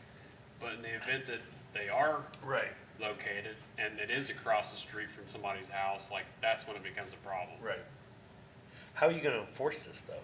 They would come up with a plan like they would with the lighting plan that shows where they're emitting those decibel amounts or more. Yeah, we had to have a sound plan for that recycling center. We required a sound plan. I just want to be sure it's not getting too verbose, more than it needs to be. And that's why I want to consider some of the strikes to reduce its level of complexity when it's not a critical. I think the previous one was important to leave. This one, I think the strike could stand. I don't, that's my opinion, but everybody else can chime in on that. I agree with that. I would just soon see it go. Does anyone feel passionately the other way? I'm fine having it remain stricken, rather. Could we taken that one out? Yes, I believe so. Number 8, yeah. Yeah. All right, so that's gonna renumber everything. Yep. Right. I'll take it out, but I'll leave it in here for now until I renumber it. Okay. What's the one before that we were talking I about? believe the third of the three I had counted was 756? Is that what you said? Oh, there it is. 756. At the end, there are two sentences stricken from that. And the second sentence, I don't see a reason to keep that one at all. It's really more the first one. Because we already tell people how many copies they need, but we don't necessarily have to keep it, but it's something we're already doing anyways, whenever we meet with people. Right. Yeah, I'm good with I- striking. That's fine. I have Strike the preference. last sentence. You could stay or go as far as I care. I say strike. Yeah, I don't know that it needs to be there. It's gone. Okay. Nick? So that'll bring us back to where we were, and we can proceed further Signage. with 9, what will be 8. Yeah, signage. All SCSCs and their appurtenant structure shall contain a standard metal road sign no larger than 4 square feet in order to provide the names of the owner, of the operator of the SCC, as well as the emergency numbers and the address of the site. Sign should be visible from the access point, but outside of the right-of-way, outside of site triangles, and shall not be lit unless lighting is required. And then we have signs for voltage, and then you can't have any other signs regarding advertising. Safety and security, a safety and security plan must be submitted and must contain adequate provisions for site security and safety, including those involving EMS responders. Union Township will share the plan with all affected service providers and obtain comments from the plan from each, along with their acknowledgement that they are capable of performing their respective duties under the plan. If an applicant will be responsible for providing training to service providers to ensure they can provide adequate service if needed. Decommissioning, a decommissioning plan, which must be prepared by a professional engineer, contractor, or other person with expertise or experience in decommissioning and removal of SESC shall be provided, indicating the method of removing the SESC at the end of its serviceable life or upon discontinuance or abandonment of the SESC. The content shall include at minimum written assurances, the following written assurances shall be provided so that the SEC will be properly decommissioned upon the abandonment, discontinuance, expiration of the serviceable life. Discontinuation shall be considered, an SESC shall be considered abandoned and discontinued use if at any time the following apply. It's been abandoned for a period of 180 days in any 365-day period. For properties involving foreclosure, vacant residential closures, or for other unusual or extreme circumstances, a waiver may be requested to extend this time. Waiver requested this time must be submitted in writing to the director or designee. And only be issued if the waiver is determined to be necessary and if the waiver does not adversely affect other requirements of this article. A system falls in a state of such disrepair that creates a health or safety hazard. Removal, an applicant's obligations shall include removal of all physical material pertaining to the project improvements to no less than a depth of 4 feet below ground level. Said work shall be completed within 365 days of the discontinuation or abandonment of the SESC. Restoration of the project area will result in as near as practical the condition of the site immediately before construction of such improvements. And then waste management, all solid waste, whether generated from supplies, equipment, parts, packaging, operation, or maintenance of the system and associated facilities, including old parts and equipment, shall be removed from the site in a timely manner consistent with industry standards. All hazardous waste generated by the operation and maintenance of the facility, including but not limited to lubricating materials, cleaning materials, batteries, etc., shall be handled in a manner consistent with local, state, and federal waste disposal rules and regulations, and shall not be allowed to seep into the ground or come into contact with any open water. And written notice, if we believe any SCSC has not been properly decommissioned, we provide written notice to the owner and operator setting forth the alleged noncompliance with this section. Such notice shall provide the owner operator a reasonable time period not to exceed 60 days, unless determined that the director has determined there's good cause shown for an extension. If the owner fails to resolve the issue, the township may take any available remedial action to enforce this section. costs incurred by the township. If the township removes an SESC or appurtenant facility, it may sell the salvage to defray the cost of removal. Each permittee, by virtue of issuance of a construction permit or inspection certificate, grants a license to the township to enter the property and to remove all commercial SES and or appurtenant facilities pursuant to the terms of its approved decommissioning plan. Declaration of public nuisance. Any SESC structure or portion thereof declared to be unsafe by a township by reason of inadequate maintenance, dilapidation, obsolescence, fire hazard, damage, or abandonment is hereby declared to be a public nuisance and shall be abated by repair, rehabilitation, demolition, or removal in accordance with the approved decommissioning plan. SCSCs requiring conditional use permit. Those that require conditional approval from the township in accordance with Article 4 of this resolution, township may disapprove a conditional use application for any of the following reasons: conflict with safety and safety-related codes and requirements, conflict with historic nature or character of the neighborhood or historical district, conflict with the purpose of an existing specific zoning or land use designation, the placement and location of the SES would create an unacceptable risk or reasonable probability of such, conflicts with other provisions of the resolution. Retention of expert assistance and reimbursement by applicant. This is kind of an important one. This is for bigger projects.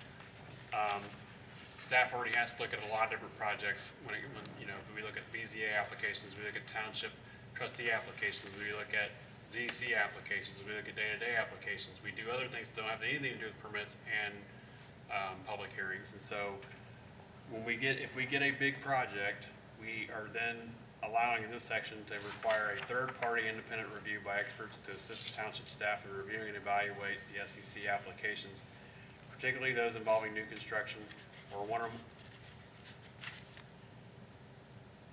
more significant modifications of the site. Applicants shall bear all reasonable costs associated with third-party expert evaluation and consultations to the township.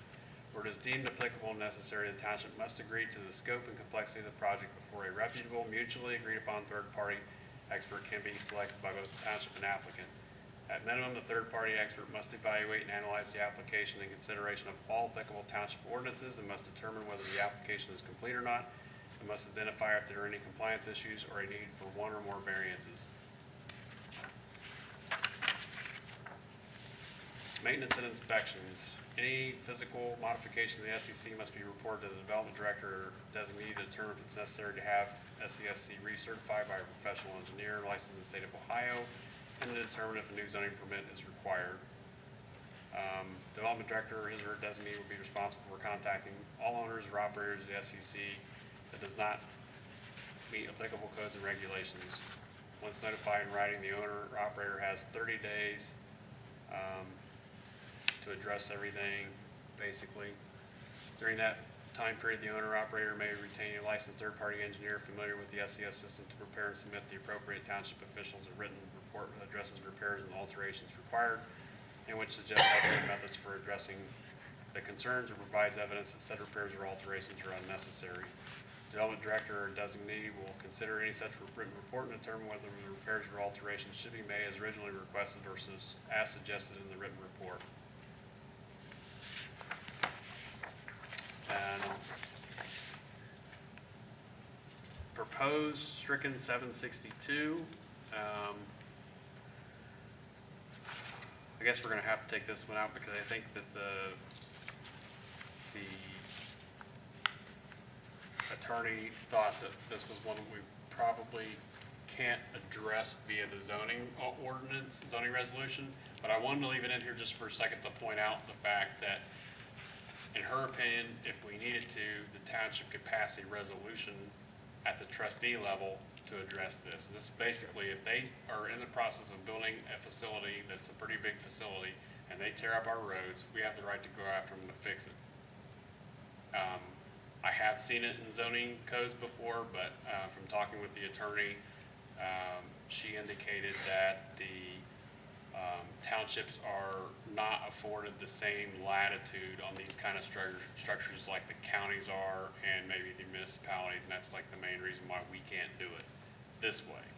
So, but it did come up as a question, and it does happen, and I just wanted everybody to know, and I think I'll make sure I point it out when it goes to the trustees, like, this is a real thing. It probably ought to be addressed. If it's not addressed, it just doesn't go into the zoning resolution. So I might leave this one stricken in there just to highlight, hey, we did think about this, but this is something that needs to be dealt with a different way.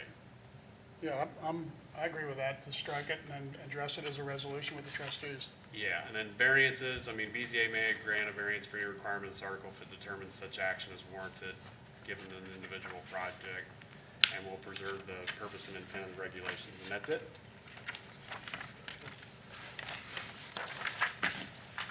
Pretty thorough. Yeah. Oh, Article 6, by Yeah, the there's way, 6. conditional uses for ER district, add solar energy system commercial to the ER district, so it would be a Right. conditional use. For all of basically the zoning districts, add solar energy system accessories to all the applicable accessory uses. And the business zone, I'm sorry. That's only the industrial zone, 671. I'm pretty positive, we'll double check that.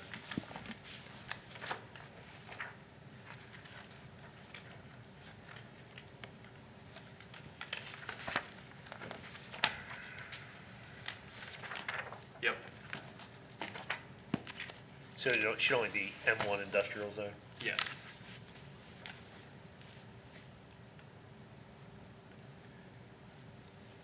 This was the very last thing I worked on, and I spent, like, this was like towards the end of the day when I was finishing this up, and I think my brain was a little fried. Yep.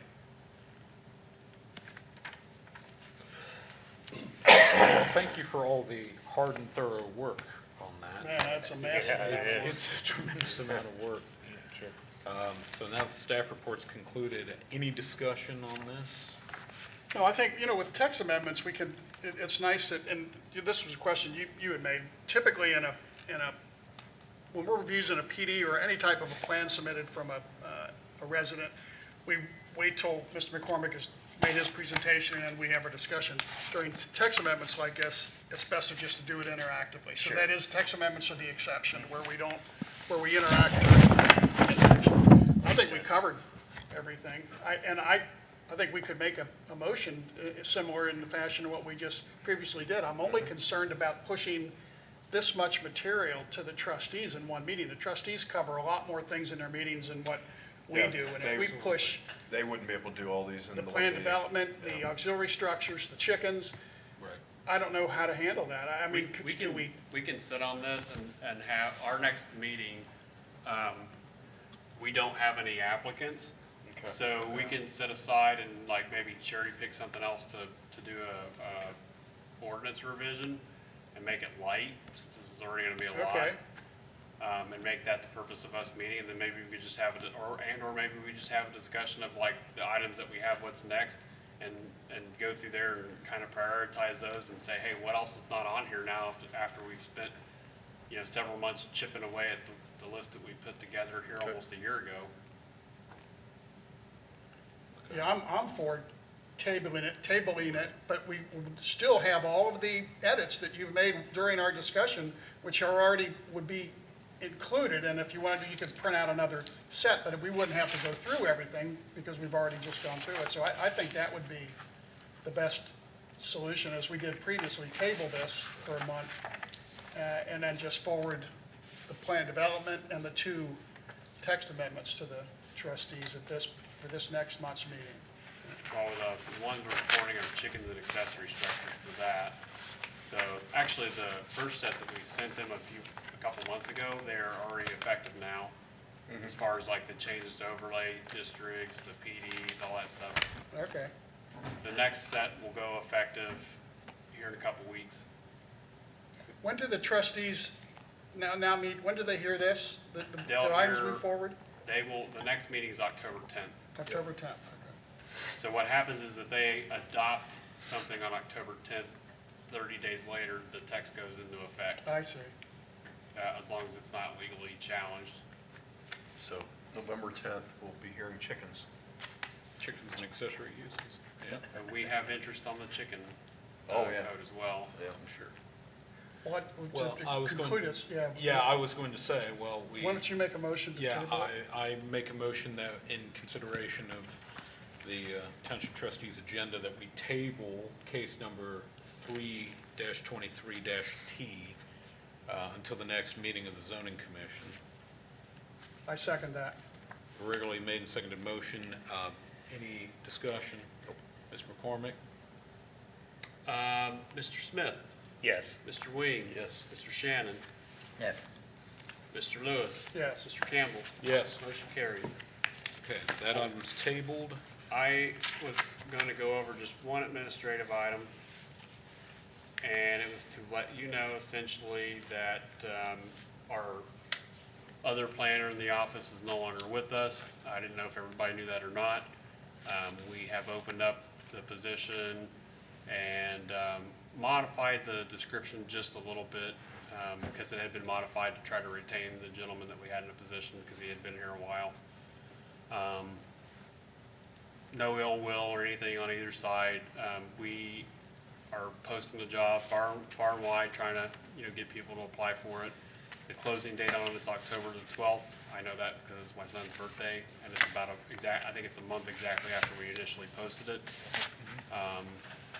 So we are eagerly looking to find somebody, and so far so good. We're doing okay, being a little short-staffed, but I didn't know if everybody was aware of that or not.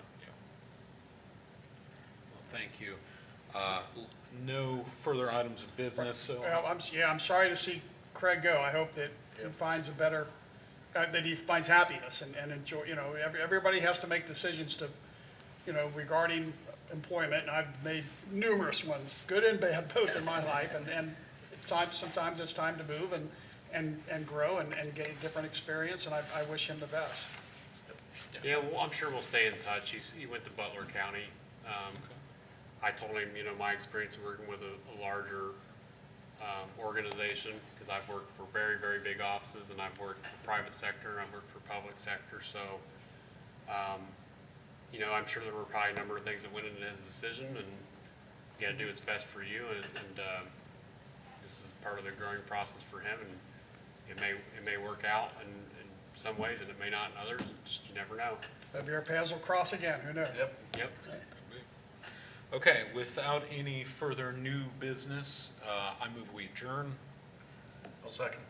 Regularly made and seconded motion to adjourn. Mr. McCormick? Mr. Smith, Yes. Mr. Wing. Yes. Mr. Shannon. Yes. Mr. Lewis. Yes. Mr. Campbell. Yes, we are adjourned at 9:42. Thank you.